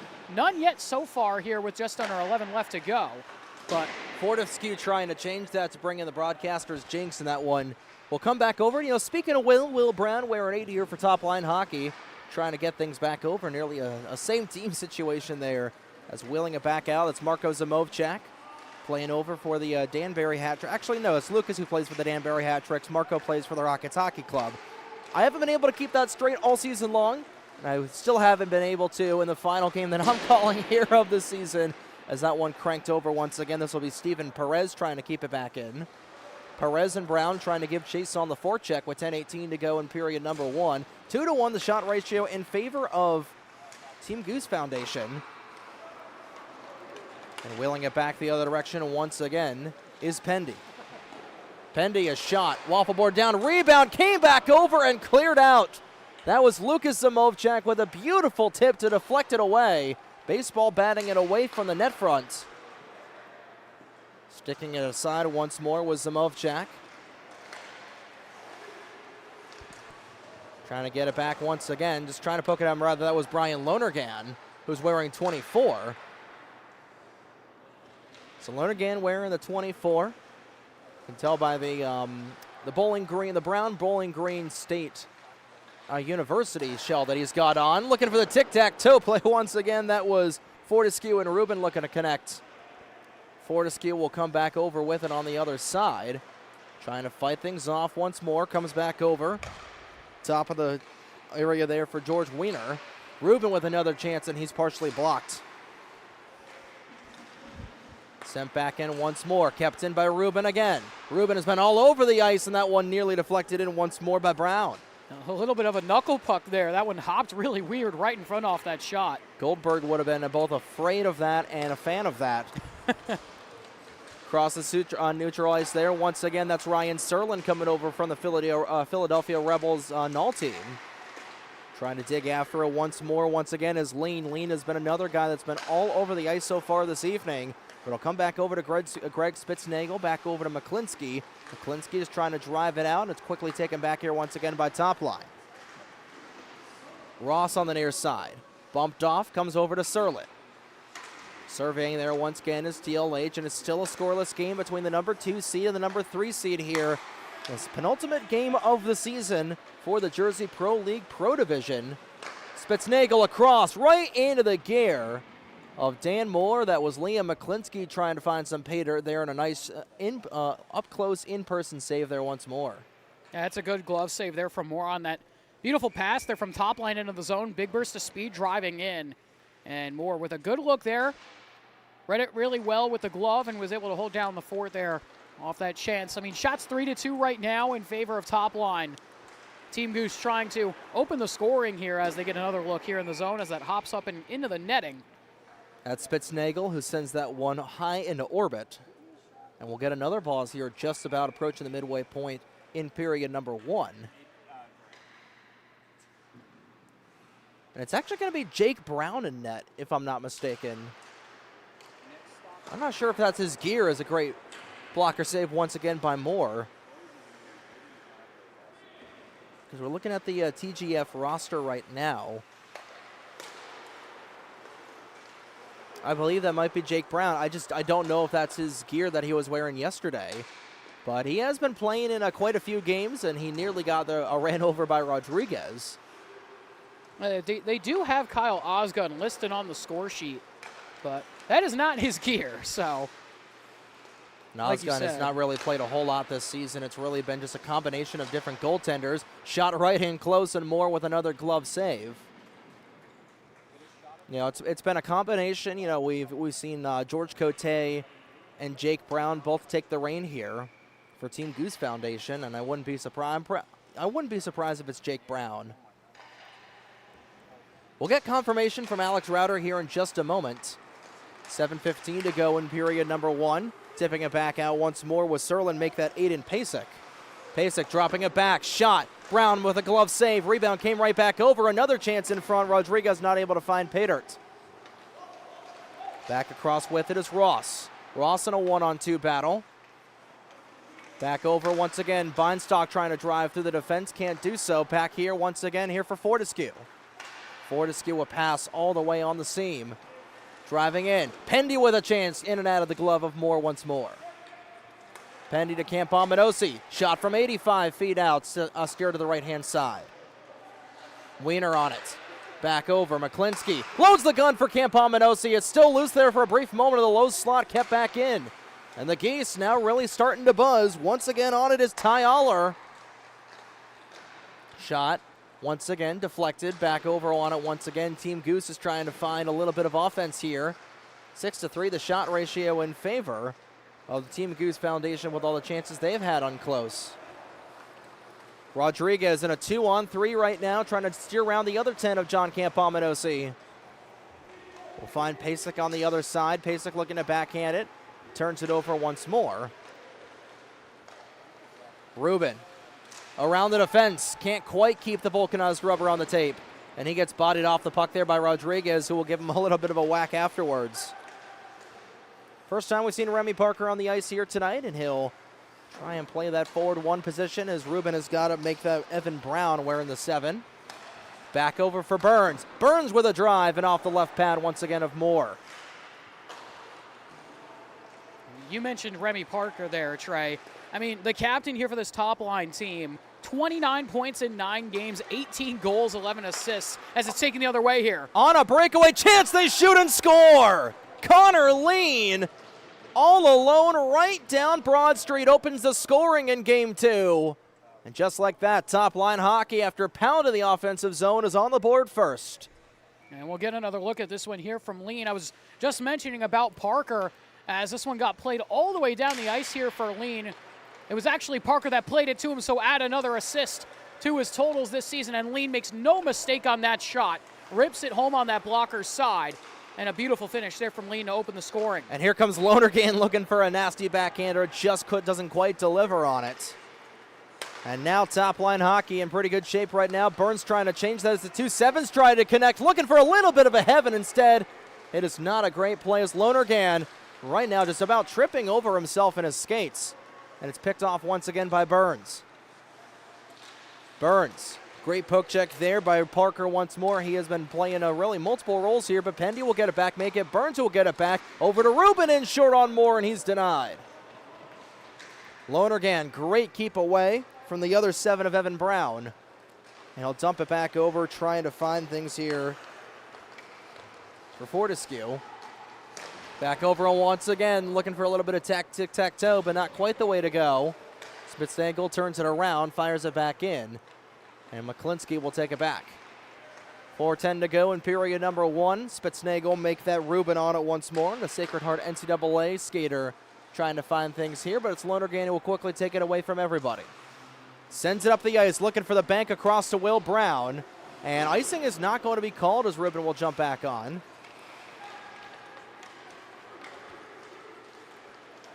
Fortescue along the near side, puts it right back over. Pendy will take it, puts on the brakes. Make that Steven Perez puts on the brakes, I should say. Beinstock in the near side corner. Back over for Fortescue. Beinstock will collect it once again. Back for Ross. Ross will dish it back over to Will Brown. Time winding down. Serlin gives chase. Fortescue to his right-hand side. Looking for somebody in the low slot. Nobody was home in white and gray. This will be wheeled out once again by Perez. Here comes Fortescue. Partial breakaway on in, and he hooked it. Looked like Lonnie Hawkins out there. Just hooking it a little bit to the left-hand side, and that is not what you want there to try and put your team on the board, Carollo. Yeah, definitely not. And we've got confirmation on who's backstopping Team Goose Foundation tonight. It's Ryan Kenny back there. Oh, that is a blast from the past. And here's a blast right in front, looking for the equalizing goal, and Moore makes another great pad save. That was Ty Aller who got stonewalled there. That name sounds familiar. Aller playing for the Jersey Hitmen last year for their NCDC program, if I'm not mistaken. So Ryan Kenny, trying to remember who he played. I'm pretty sure he played for TopLine Hockey last year, if memory serves me right. A name coming right out of retirement there for Kenny. Ross across the blue line. Sends it back, intercepted by McClinsky. That one sticked in. Kept back in once again by Serlin. He's got Ross, and he'll find him. Ross surrounded by red and white jerseys, just trying to find a little pay dirt here once again, taken back by Aller. And thank goodness for those baby blue Jersey Hitmen gloves. We can easily identify Aller. That's another thing I love about the Jersey Pro League, as McClinsky looking for a little bit of daylight, instead ends up in the web gloving of the glove of Dan Moore for another stoppage. But Carollo, that's one thing I love about the Jersey Pro League, is that it is so easy to identify players based on the different kits that we see. And it's also just amazing to see how many different, not only teams, but just organizations, leagues, countries a lot of these players are from. Oh, yeah, it's certainly interesting. I mean, we have guys from all over the place here. North America, whether it's U.S. or Canada, we have a bunch of guys from overseas as well. We've seen a bunch from over in Europe, had a few over from Russia as well as the I'm trying to think of the Balkans. Roman Kirillachev. Yes, exactly, from the Balkan states as well. So it's awesome to see all these areas coming to play here in the JPL. Rubin across, shotting and score! Steven Perez lights the lamp for the opening time tonight, and with under $1:20 to go in the first period, it is 1-1. We're back at level at pegging. That's a beautiful shot there. That was Evan Brown, Perez. excuse me. Or for Brown. For Brown, that was a beautiful, beautiful shot there. Excellent, excellent job to get that into the back of the cage, and it's a great finish. And we are tied, as we'll get a delayed offside call here. And now getting a chance to talk about Ryan Kenny backstopping here for Team Goose just a little bit. Played last year for Team Goose in the JPL. and this past season played for the Fayetteville Marksmen in the FPH or in the SPHL. So he's been tested a handful of times tonight. Just let one go in of the 4 that he has faced, if I'm not mistaken. We're down to the final minute of play in period number 1. Just about 15 gone here and 30 to go. Lonergan back at the point with it, trying to keep it away from bogeys. Back to Rodriguez. Rodriguez directing traffic. Intercepted here, taken back by Team Goose. Rodriguez will pick it up once again. Back over for Parker. Parker surveying, waiting for a lane. He'll bank it all the way back down. Was intended for Lean, who's looking for his second of the night. With 33 to go. Trying to take it out once again is Evan Brown, the lone goal scorer for Team Goose. He's looking for another one. Drops it back to Ruben. Ruben with a drive in and out of the glove of Moore. Quick moving play with under 20 to go here for TopLine. Slot pass, rebound, came right back over. What a beautiful chance there for Remy Parker, and Ryan Kenny with an incredible save on the transition. Final seconds will tick down, and that should just about do it here for period number 1. One final chance here for TopLine, but they're going to be dogged in their offensive zone, the defensive zone, before they can get anything done. After one goal apiece from Connor Lean and Evan Brown, and we're right back to where we started from. 1-1 the score after one.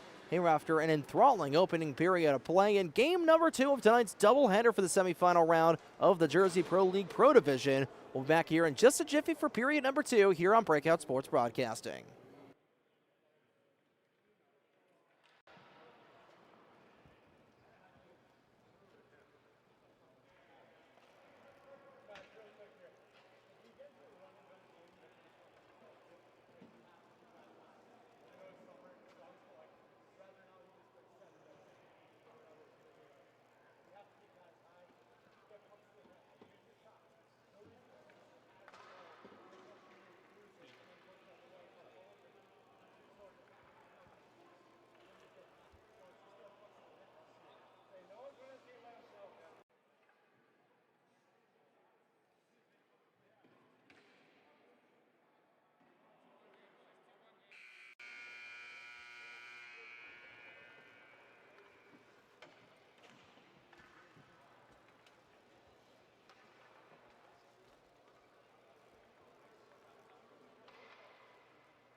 was like, who's 15 down, 30 to go as we welcome you back to the middle period of tonight's second game of our doubleheader here at the RWJ Barnabas Health Hockey House. With a tie game going in the second period between Team Goose Foundation and TopLine Hockey here on Breakout Sports Broadcasting. Trey Wright and Carla Pascal on the call. And after an incredible opening period where Connor Lean and Evan Brown with the two skaters on either side to find the back of the 4x6. It's a 1-1 game trying to make it a 2-1 contest. Here is Perez. Quickly taken away there was McClinsky. Back to the top of the point looking for a tap-in redirect was Perez once more. Brown nearly has it covered. Back over to Ruben. Ruben for McClinsky. McClinsky trying to play some patty cake there with the aid of Will Brown. Ruben across. Looking for it was Greg Spitznagel in the low slot. Not able to find Paydirt. Team Goose has really had the lion's share of the momentum over this last little bit of the game, Corolla. Just we say that, nearly off to the races were Serlin, and Ryan Kenny's going to have to come way out of his cage. And Serlin had a good break there, just ended up losing a little bit of an edge. Right on the doorstep there, a great chance for Will Brown, but posting that right pad right on the post was Ryan Kenny. We saw a lot of really good saves out of him last season for the Team Goose Foundation, and he's made, not his acrobatic saves so far, but he's been doing his job and keeping the puck out of the net as much as he can. Bless you. 13:51 to go in the second period. Trying to keep in the offensive zone once again was Serlin. Bodied off there for a second there as Wiener just trying to find it back over. Campomenosia will get it back over to George Wiener. Wiener extending over to Aller. Aller nearly ran right into the railroad tracks, and it's right back into TLH possession with Brown on it at the left wing. Brown down the near side trying to find Serlin once more. He'll be taken back by Campomenosi, and he'll reset from his own end. Trying to get it up to Perez, and that one will be skidded all the way down. Icing will not be called. A great forecheck there at a trip pendy. And that'll bring things back the other way. Lonergan on the other side, looking for the go-ahead goal, and it ends up in the gear of Kenny. Yeah, Kenny's been really good so far. Here in this one, has only allowed one off that shot there. 7 for 8 so far here in this one tonight. Has looked pretty stout back there between the pipes for Team Goose. Off the draw, taken once again by Brown, looking for his second of the night like we were talking about. Bumped off there by the 14 of Lucas Samovchak. Dante Rodriguez has got it. He'll take it away from Aller. And Rodriguez will skate things back over to Bonstock over at the right wing. Bonstock transitions into center ice.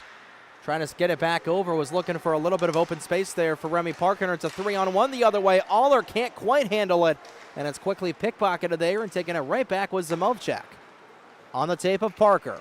Parker at the far side takes the shot himself, and it ricochets up into the netting. And out of play once again, taking a look at Remy Parker's stats here for the captain from the Greenville Swamp Rabbits. 9 games played on the season, 29 points. If I'm not mistaken, I believe he leads the pro division in points with just shy of dirty 30 on the season. In fact, we'll take a look and see if he got an assist. I believe he did get an assist on that opening goal. Yeah, he had the primary assist on that goal that opened the scoring here in this game. It was a beautiful feed. And he's going to get credit with the secondary assist, but it doesn't matter which, it's the primary or secondary. He got an assist, so Remy Parker will, in fact, reach dirty 30 in terms of the points total so far.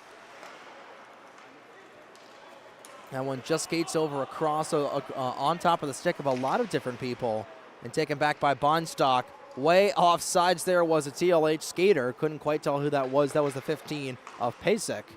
And going back to that second goal of the game, the one for Team Goose, it was Mickey Burns from Michael Rubin on that goal for the game tire here in this one so far. Still 1-1. Here comes Rodriguez trying to make it 2-1. And it was, in fact, it was Evan Brown because there are 2 sevens on the ice, but only 1 7 in the system. So on paper, it'll be Mickey Burns, but we do know that it was Evan Brown. We want to give him his flowers, but here comes Burns trying to find the score sheet anyway, and he does! What a beautiful shot there from Mickey Burns. Excellently placed there on that glove side. And it is 2-1 in favor of Team Goose. What a shot there on that glove side for Burns. Toe drag, the release, the way to go, and an absolutely sick shot there. It looked a little bit like Bedard. It definitely did. I definitely think Mickey Burns absolutely loves, wrist stay at the gym, looking for a short side chance. Was Serlin gobbled up once again by Kenny. And you know what? We're talking about how Mickey Burns didn't score that goal. In fact, you know what? He's going to say, I don't care. I hear you guys up in the booth. I've got it in the headset on secretly, and I'm going to go ahead and score anyway to officially get my name on the boards here. Goodness gracious. What a shot and what a sequence here for Team Goose as they've got the 2 most recent goals in this game. 2 unanswered here for TGF, and they've got their first lead of the night. Looking to extend it once again. Oh, that was a great chance for Perez, but eating it up once again on the rebound was Moore, and he'll hold on for another stoppage as the net came off.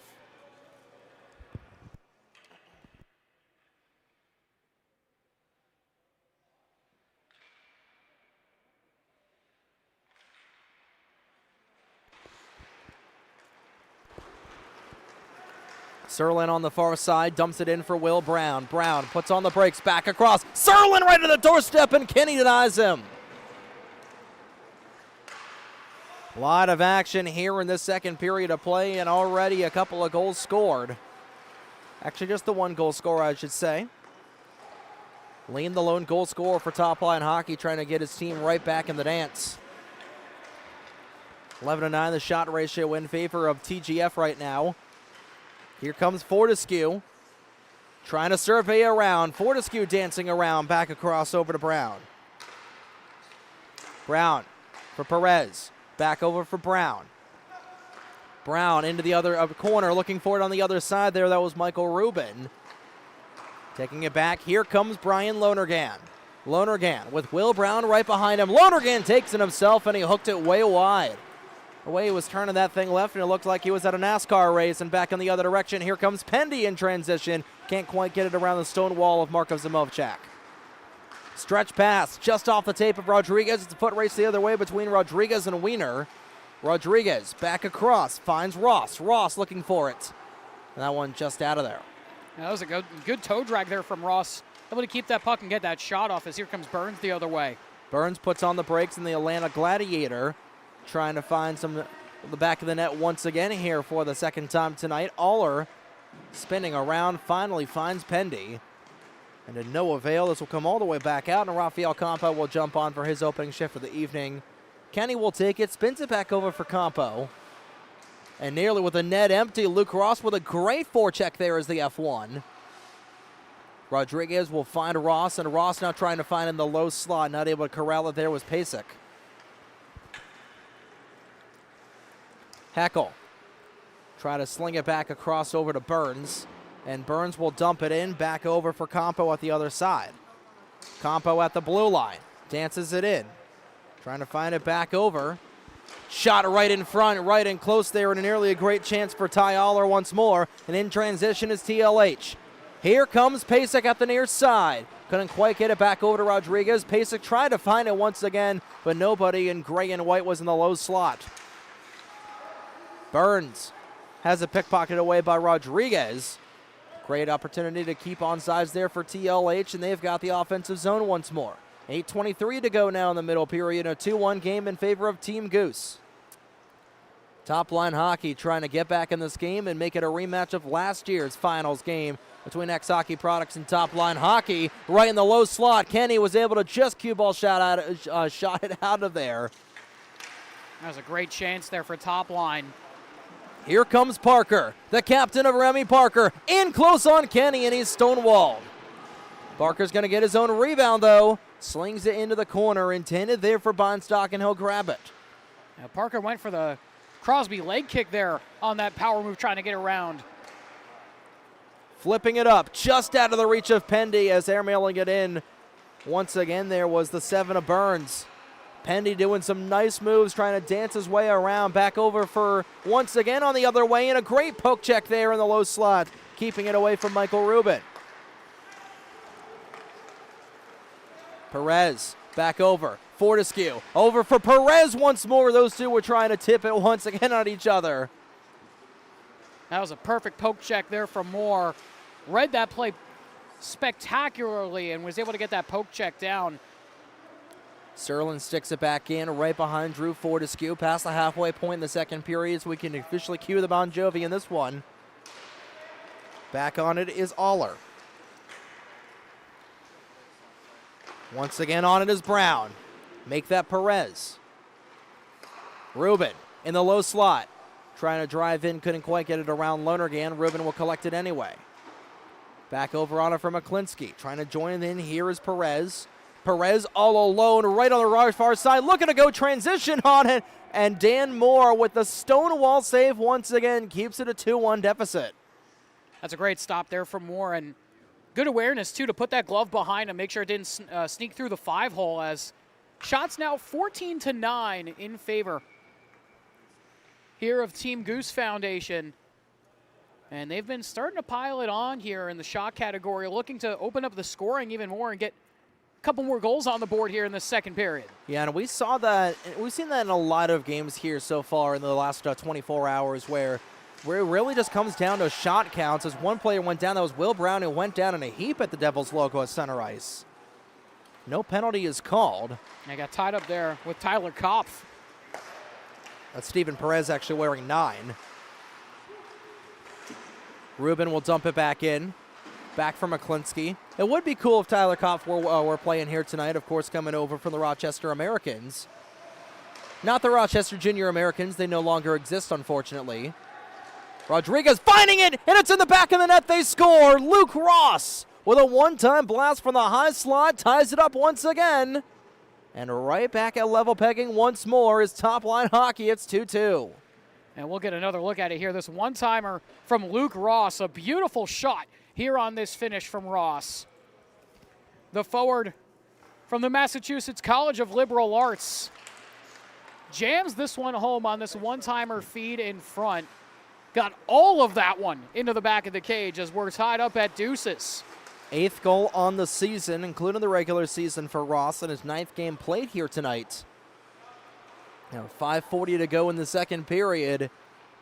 Just was where I was about to talk about how it's really, the shot ratio has really been a determining factor in a lot of the games here tonight. We talked about, Nick Passione and I talked about it during the 4th game last night between College Hockey Buzz and Capra Hockey Services, where it really just came down to the shot ratio being way too much in favor of one team, and that was ultimately led to the result. I know that's kind of an old take here. It's not really surprising. You get the higher shots, you get the more chances, and traditionally you get the more goals. But it's all about the quality of chances, but sometimes about the quantity of those chances as well. And both teams getting some really good looks, but both goaltenders making some really good saves. Moore right now 12 for 14, Kenny 8 for 10. And dancing it dangerously close there in the low slot was Brown. Finds it back over for Lonergan at the point. Seam pass to Rodriguez, looking on short side and right on the goal line. Rodriguez trying to send it home. Net was off its moorings for a second. And we'll play on here.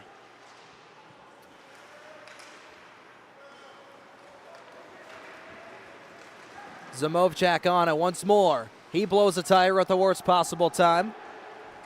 And Wiener trying to clean it on out. Here comes Pendy. Way too out of position for him. Moore surrounded by red jerseyed bogeys, and he'll elect to flip it back over to Lucas Zamovchak. On here once again, here comes Beinstock looking to slide it back over to Zamovchak, who was just a little bit out of position. Perez trying to find it back over for Campo. Here's Campo on it. Back over, Pendy with a shot. Right in the high slot, easily read there by Moore, and he'll make yet another save. That's a good save there by Moore yet again. And you mentioned how Zamovchak went down at possibly the worst time there at an inside circle. The Ice Monster got him. And he was looking to try and fire that one home. Just on that little bit of edge work, he got caught on a bad bit of ice there and went down. But either way, ice is slippery. Ice is definitely slippery. That is your public service announcement for the night, ladies and gentlemen. Ice is slippery. And so is Remy Parker trying to slip his way through the defense, intercepted once again by Perez. Burns looking for his second of the evening, drops it back. Here's a chance on the other side, and that was Campo who just put it over once again. Kept in here by TGF. Great chance on the other way, sticked aside by Moore. Rebound came right back over to Brown. He couldn't poke it home. Rather, that was Perez with a short side chance again. Steven Perez and Evan Brown, almost the exact same kits. And that one, another great save there by Dan Moore, making his 15th save of the evening so far. But it's hard to believe, Corolla. We've already got 3:16 to go in the second period. We started this game at about 8:45. It's already been about 45 minutes, but and this game has been flying.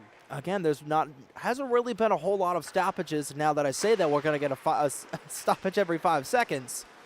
But overall, not a whole lot of stoppages and a lot of back and forth play and not a whole lot of goal scoring. This has been a really evenly matched game. And we talked about how evenly matched this was going to be with these 2 and 3 seeds. And it has just been who blinks first and who is able to get the last laugh. Right now, we don't know as this game is tied, but Team Goose does have the lion's share of the shots, and they've got a couple of really good chances, but Dan Moore has been playing up to the standards that the Princeton Tigers have expected him to.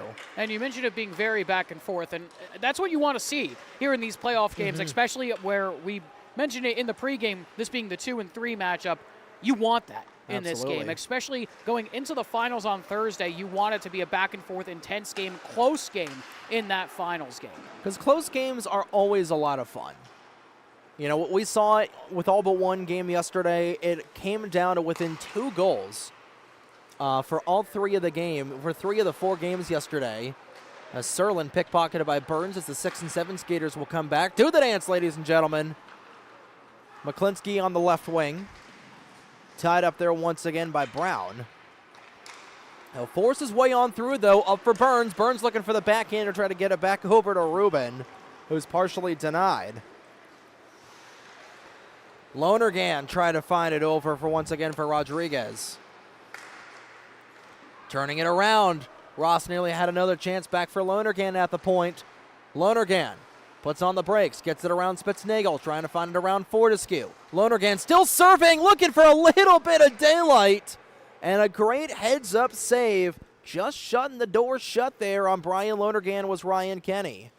And that's an excellent save by Kenny. That one hit the post as well and was able to gobble that one up. Here with 92 seconds left to go. Here in this second period already. Shot 17-12. Here in favor of Team Goose. Ross from a drive from long range. And you mentioned it, Hal. You know, little broadcaster's curse, quick stoppage right away. Exactly. Kenny will clear it out this time, at least just away from his cage. Had to drive around Nate Clack, who's in the doing the linesperson duties here in the second game. Was one of the refs in the first game. He was getting a little bit of a friendly fire there, friendly love from the 43 Oak bench as Colton Reynolds, he heard something funny on the radio. I'm assuming he's dying behind us. 2-on-1 the other way. Here's another chance. That was Evan Brown looking for his second. Rebound came over. Here's Spitznagel. He scores! Greg Spitznagel out of nowhere finds it on a beauty of a saucer pass from Evan Brown, and he buries it in short. It's 3-2 with TGF with the lead once more. And we'll get another look at this goal here. On this play from Spitznagel, was able to finish this one here to give Team Goose the lead here in the final minute. Just ripped that one. Here off this beautiful pass. He just galloped in there like the Stevenson Mustang he is. And that was Perez with that assist. Perfectly placed on that saucer pass. Sent it over like a little bit of marinara over there. You know, he is playing up to Tyler Kopp's level there. that looked like a play that Tyler Kopp would make whenever he's with the Buffalo Sabres. So once again, it's a 3-2 advantage. Looking to make it 4-2 late there was Aller. Back on the other way. TGF with another chance. Rebound, sticked into the opposite corner, and with 21 seconds to go, Team Goose looking for the upset, but we've still got a long 15 minutes to go. We still got a little bit of time to go in this period here. Moore, short side chance, rebound, came back over. Moore caught both of them.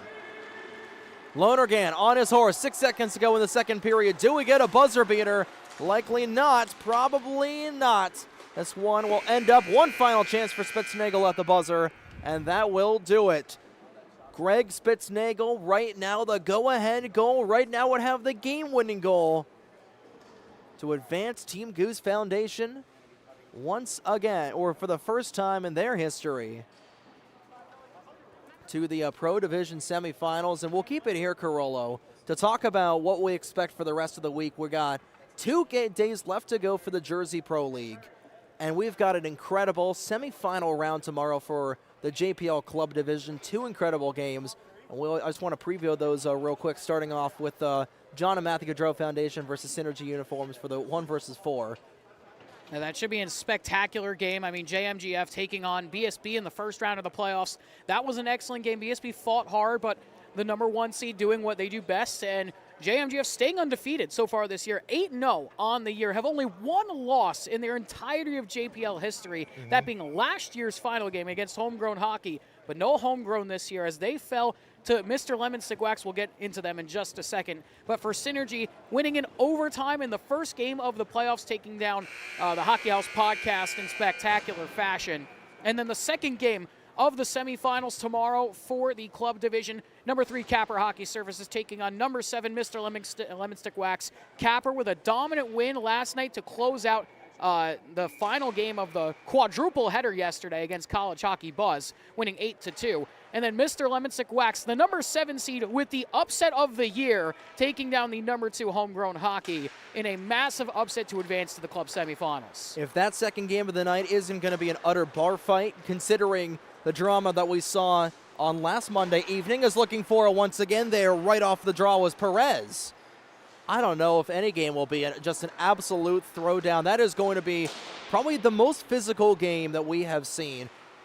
As long as games can get as physical as you can get here in the Jersey Pro League, that is going to be a fantastic game. We mentioned how dramatic the game on Monday was at Cody Arena with Jack Gurney scoring right in the dying seconds of that game to get it a 5-4 win. Here comes Penny clapping it across, trying to get it back over again, not able to do anything. Yeah, and that goal from Gurney, literally with 1 second left on the clock to win the game for Capper over LSW last week. There was a lot on the line for that game, too. A lot of different tiebreaker scenarios going into the playoffs for that game. But, I mean, it's going to be kind of hard to top the physicality, as Parker hits the post there, the physicality of the LSW homegrown game in yesterday. That was an intense game. Neither of those teams like each other.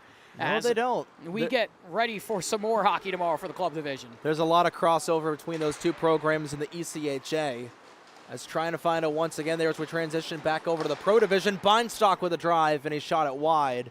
Doesn't matter, Ryan Kenny will make the stop, but the JMGF game versus Synergy game, that'll be airing at 7:30 Eastern time with myself and John McCooch on the call. In fact, both myself and John are going to be on the call for both of the games here tomorrow, with Capper and LSW taking on at 9 o'clock Eastern tomorrow night here at the RWJ Barnabas Health Hockey House for the penultimate evening of competition here for the JPL in 2026. And then on Thursday, starting off with the Pro Division Finals between whoever wins this game and the X-Hockey Products program. Right now, Team Goose looking really strong. McClinsky looking to go ahead by 2. What a save out of Dan Moore. He got across in time for the stop. My goodness, what a save there from Moore. Keeping this game a 1-goal game. Got back in transition, and we'll take another look at this one here from Moore. This play developed right off that faceoff, went quickly the other way for Team Goose Foundation. And a spectacular save from Moore on this one-timer in front. Read it really well off that pass and was able to get in front and stop that with the pads. Again, and hold it down for the stoppage, too. Again, that's that pedigree that's coming over from the Princeton University Tigers. Here comes Ruben on it once again. It's TGF looking for another opportunity across. Aller was looking for it just a little too far out, and Moore was able to steer it away anyway. Ruben still on it. Back across, and a clap bomb just goes wide. Fortescue sticks it back, and TGF just a tad bit offsides. Trying to get their lead back up here. And with 12:46 to go in the third period, this has been a blast. So like we were talking about, Pro Division Finals will be at 7:15 on Thursday, and we'll finish things out with the Club Division Finals at 8:45 on Thursday evening to wrap up the 2026 season of the Jersey Pro League. Net was off its moorings, but Moore will make the stop anyway with a continuation play. And what a season it has been here, Carollo. And it's hard to believe that not only we're in the last week of the Jersey Pro League, we're going to be, we got junior hockey and we got college hockey starting soon here on Breakout Sports Broadcast, and a ton on the horizon here for BSB, and a ton to really go over, a ton to still really confirm here. But overall, this is going to be this is going to be the best season to date here for Breakout Sports Broadcasting, and we just continue, you and Colton, continuing to build this program to arguably one of the best broadcasting services, in the Garden State of New Jersey. I'd be willing to say probably in the tri-state area. I appreciate the kind words, Trey, and it is certainly going to be a busy fall for us, to say the least, here at BSB. Definitely going to be very busy as Moore. He's getting busy as well in the crease tonight. Yeah, he'll hold on to that one there, but definitely going to be a busy fall for us here at BSB throughout the entire hockey season. You mentioned, the junior hockey and the club side of things with the ACHA. I mean, expansion is coming here for BSB. We still haven't announced some things that we're kind of keeping under wraps a little bit for right now until we get past this week. And off the post announcing it, there was Drew Fortescue. He caused the iron to announce itself. Yeah, but definitely a lot of expansion going here at BSB as we start to wrap up the JPL. We'll have a couple weeks off, about, maybe a month or so. And then right back to the top of the pile with St. Joe's and Rowan, I think, on Labor Day weekend, if memory serves me right. It's St. Joe's versus somebody. I know it's Labor Day weekend, but of course, that is then, this is now. Here comes Rodriguez in a 2-on-1, driving across, he scores! Went 5-hole on Ryan Kenny, and looked like a little bit of Nikita Kucherov in that shot. And we're at level ground once again. It's 3 apiece as Dante Rodriguez finds Pater in the 4x6. That was a beautiful shot there from Rodriguez. Big burst of speed flying into the zone on this breakaway opportunity. And the St. Cloud Norseman makes no mistake and buries it 5-hole with a perfectly placed shot here on this rip. Just absolutely read that one textbook there on Kenny and just places that 5-hole.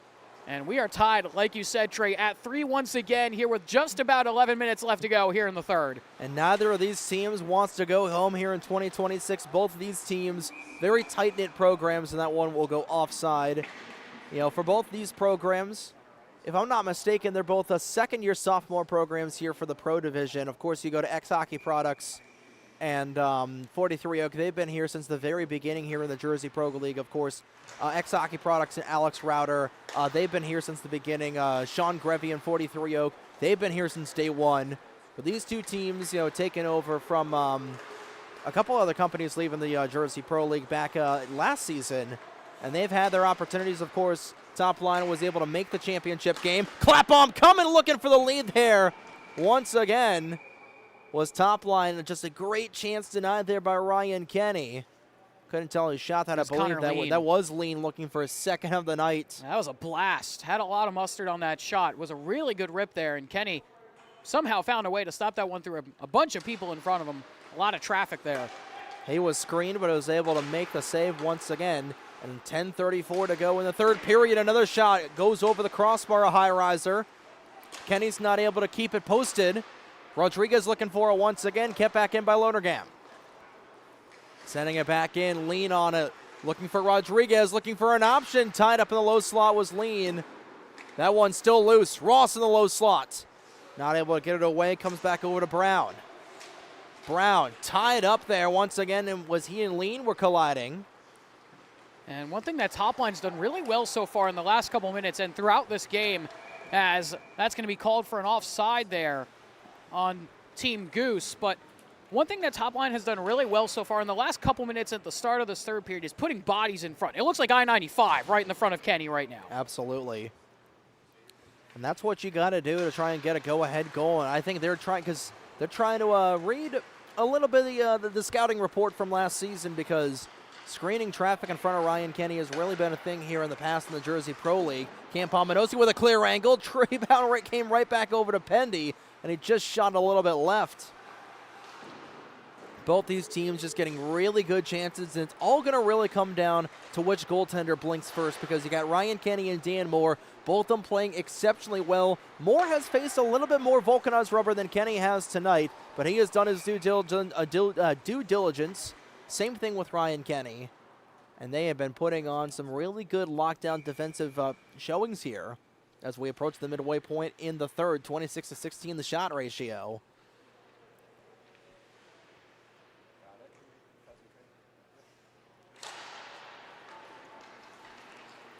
Face-off one here once again by TopLine. Beinstock will sling it back across. In here for Serlin. Serlin trying to find it back over once again for Pasek. Pasek and Serlin both fighting for it. Beinstock will give chase along there with Pendy. Make it Burns. Burns and Beinstock fighting for it. Brown trying to take it away. Here comes Aller. Aller might be off to the races partially. He'll hold up right at the blue line trying to get it back over for Pendy. Just a little too soon. And this will come back over to Fortescue, who will keep it in the offensive zone. Slaps it back over for Aller. In close for Pendy. They shoot and score! Drew Fortescue, another tic-tac-toe the way to go. And once again, Team Goose leads by a goal. Midway through the third period, it's 4-3. So much give and take here in this game, back and forth, and Team Goose get one back onto the board to take the lead. Fortescue able to bury this one. And just looking at this play here, shots 26-16 at this point, and Team Goose have been piling it on. Fortescue across, able to just tap that one home. And after he got past it right in front, 4-3 the score, and Team Goose trying to succeed here in this game. Have had the lead for a majority of this contest. Yeah, and ironically, it was TopLine that got the goal scoring started all the way back relatively early in the first period with Connor Lean. But ever since then, it's been Team Goose. They scored 2 consecutive goals, then TopLine tied it. Then it's really just been a back-and-forth game ever since that point. And you got Remy Parker just trying to give TopLine the lead, trying to give them consecutive goals for the first time in this game. But it's really just been a game of catch-up for TLH on TJF pretty much all night long. And Team Goose just trying to get things over. They're trying to get their biggest lead of the night. They might have a chance. Back on the other side and off the iron. Ringing it off was Perez. You could hear that all the way on Mulberry Street. Perez was looking for the turnaround chance taken away by Rodriguez. They had a lot of loud pings off the iron here in the last 24 hours, Corolla, particularly in that LSW, a homegrown game, where homegrown hit the iron at least 4 times in that third period. I think I lost my voice single-handedly just off of talking about how much they were pinging off the post. I know exactly which one you're talking about, too. It was the Roman Kirillachev down the right-hand side yesterday, streaking down the ice and just nailed one square off the iron. That might be one of the louder pings I've heard in this rink. I think the one that I was screaming the loudest on was like the one that right after it from Steven Dempsey. He hit the left post, and I think I hit a little bit of an octave there that's reserved for opera singers.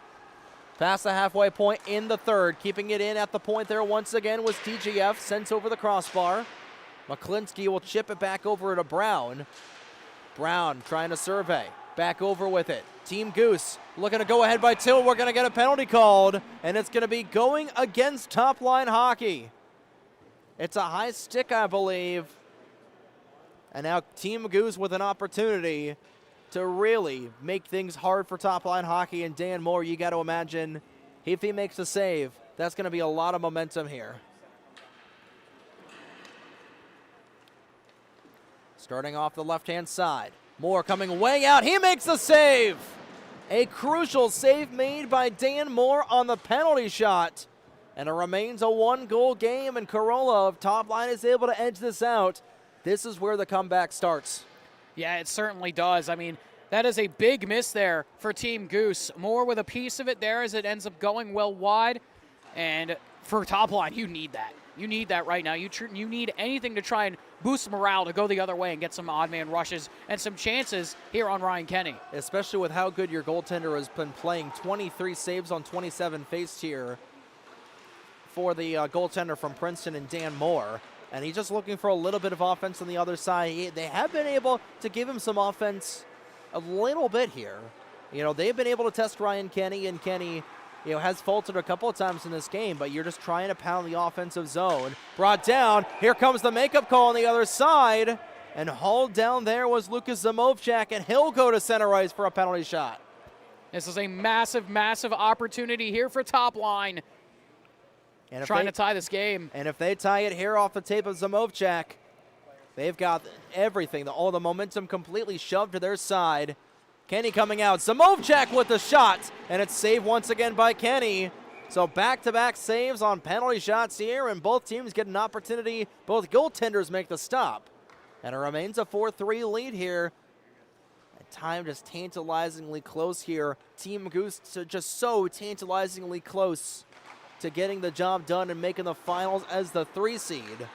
That was a beautiful save there by Kenny with the pads. I mean, if there was any time for Ryan Kenny to come back in rare form, it's right now for Team Goose to try and push their way to the finals here and take down the number 2 seed. There's still a lot of time to go and a very short time to get there, though. Just under 6 minutes to go in the third period. A lot can happen. Here comes Pendy, all alone. Bokey's right around him. Great save out of Moore. Pendy tried to go splits. Yeah, Pendy tried to go for the one-hand move there. Nearly buried it. Rodriguez on the other side in response. Back across over for Beinstock. Beinstock back to Rodriguez. This line has been buzzing. Back over with it is Lean, not Beinstock. Pendiano once again on the tape for Fortescue. Right now is the go-ahead goal. Fortescue across, back for Pendy. Pendy with a drive.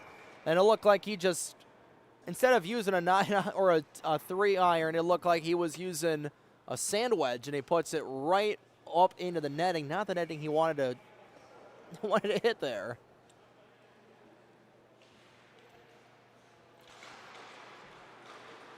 Lonergan off of the face-off, making quick work of things. 5:10 to go in the third period, and Lonergan will skate in. Lonergan trying to go the full 200 feet, and he just hooked it to the left.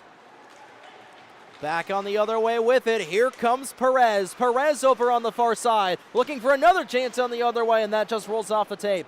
count 'em, 5 minutes remaining here in the third period of a tight one-goal game between the Team Goose Foundation and TopLine Hockey. Winner of this game will advance to the Jersey Pro League Pro Division Finals and will take on X-Hockey Products as the #1 seed. Spinning away is Zamovchak. Slings it across once again for Rodriguez, looking forward for Parker in close, and he's denied. Aller will stick it back out. Up here for Fortescue. Fortescue, 1 goal already at the most recent goal, looking for 2 in a row here as it brings it up to the goal line. Great intercept there out of Parker, and I'll get things over to Rodriguez once more. Rodriguez dumping it back for Brown. 4:12 to go now in the third period. Brown not able to keep it in the offensive zone. Here comes TGF. Rubin with a drive, and that one off the shoulder once again of Dan Moore, and he'll hold on. Rather, that will go out of play for the stoppage. And we are right down to the witching hour here in Newark Carollo. The final 4 minutes of all of these games have really shown a lot of fireworks, especially when it comes to how close these games have gotten. Yeah, it's certainly been down to the wire in all of these games. As Moore makes a nice pad save there, but it has definitely been down to the wire. Pretty much every game here in the postseason has been super close. The only game that hasn't been was yesterday's final game between Capper and College Hockey Buzz. I mean, you could even say the four-goal game. Over across, and Brown stonewalled once again by Kenny. And that was a beautiful save by Kenny. Here comes Evan Brown, the other Brown on the ice looking to score, and he's not able to get it there. Back over for McClinsky, and Dan Moore in close with a stop. Man, back and forth we go. Bang, bang play on both sides of the ice, and both goaltenders coming up huge. And like we said, it's just going to be all about which goaltender blinks first. Right now, it's Dan Moore, but ever since then, he has been locked in, locked down like Fort Knox. But can his team get another goal to tie the game? Still just about 200 seconds remaining here in the third period of the penultimate game of the season. Back over with it on the other side is Campo. Campo's trying to stick it back in. Beinstock, Serlin in front of him. Partially blocked off, but they're kept in the offensive zone. Chasing after it is Brown. Surveying. McClinsky nearly with a chance, and he's blocked.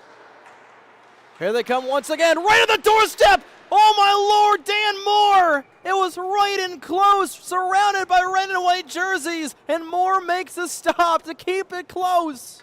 That was a beautiful, beautiful save by Moore, and was able to jump on top of it with some help from his defense. Able to cover up. Excellent, excellent save there from Moore.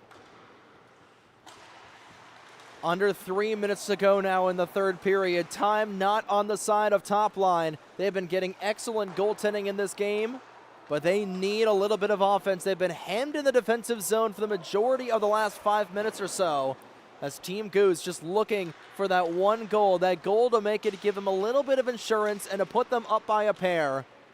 And if you're TopLine right now, you got to get your forwards active to try and get them going the other way and get some chances. Rodriguez has been active, try to get it back over to the 27 of Parker.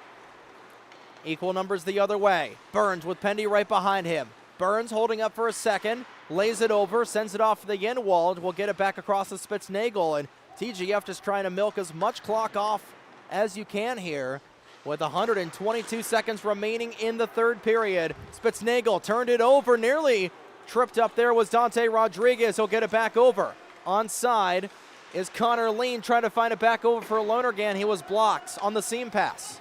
And at what point here, with 1:45 left, do we see Moore go to the bench to try and get the extra skater on You've got here? to establish the offensive zone here. That is a must, and that has been so hard with just playing lockdown trap here. By the looks of it is Team Goose. Pendy trying to sling it across to Rubin, no avail. Pendy will get it back over. 90 seconds to go in the third period. Time just not on the side here for TopLine Hockey. Moore waiting to go to the bench, and there he goes. Extra skater out here once again for TopLine Hockey. Here's a chance, and a save made by Ryan Kenny. Nate Beinstock going glove side on the netminder. And we'll see if we'll get a timeout here with 1:16 to go, and I believe we will. So TopLine Hockey will take their timeout. And a smart timeout here from TopLine, trying to regroup with that extra skater on. That was a great job by Parker to take that shot with Beinstock driving right to the net hard there on Kenny. And they're going to take this timeout here to try and draw something up, catch a breath. So much on the line here, Carollo. Yeah. You win here, you take on X-Hockey Products in the JPL Pro Division Finals. That'll be on this Thursday here on Breakout Sports Broadcasting. You lose, that's the end of your summer, and you go to your respective team just thinking, man, we could have been JPL champions. 76 seconds to go in the third period. Team Goose just needing to hold on here, but TopLine Hockey is going to be getting their murderer's row out. Dante Rodriguez, Connor Lean, Brian Lonergan, Remy Parker, Will Brown, and the 28 of Marko Zamovchak, all on the ice, along with the 29 of Luke Ross. And actually, Ross is going to hop off here as they've already got 6 on the ice with the net empty. I think they were trying to draw up the play a little bit there as Crucial seconds ticked off. yeah, just a few. Back on the other way, it skitters all the way down. Lonergan will race after this, and it will be an icing call. 71 seconds now remain. 5 seconds ticked off. And will stay at the right-hand side with Lean to take the draw. Lean, just about a clean win. Parker trying to establish it. Nearly off to the races there was Aller. Aller partially tied up. Team Goose wanted a penalty. They're not going to get it. McClinsky with the net empty, putting it on. He shoots and scores! With 57 and a half seconds to go in the third period, Liam McClinsky might as well have iced it. It's not over yet, but up by 2 goals. Team Goose Foundation looking to make their first JPL Pro Finals in franchise history. And trying to get to the Pro Finals, McClinsky with an excellent effort there to get that one into the empty cage, nearly put it off the post. That would have been very detrimental there. And for TopLine Hockey, you got to think about just the season that they've had, other than, a couple of losses here and there, as here comes a chance. Lean saying, I didn't hear no bell yet with 40 to go. Lean partially put down. Back on it once again. Moore is still going to remain in his cage with 30 seconds to go, and this will come back out to Nate Beinstock. And like we saw yesterday evening, it wasn't as big of an upset here tonight. Here's another chance. Parker denied. And this will come back out to Kenny with bogeys crashing in. With 17 seconds to go in the third period. And that was a beautiful, beautiful poke check there from Kenny. Knocked that puck away from Parker at the last second. Forced him to get that rebound and try and go on an awkward angle through the legs. Could come down to one final faceoff. Parker looking for the short-sided chance, and Kenny quickly, he's just going to continue to play it here over across to Ruben. That very well might do it. Fortescue is going to just try and play it out here. He will do so. He'll hold on to it, and that will do it.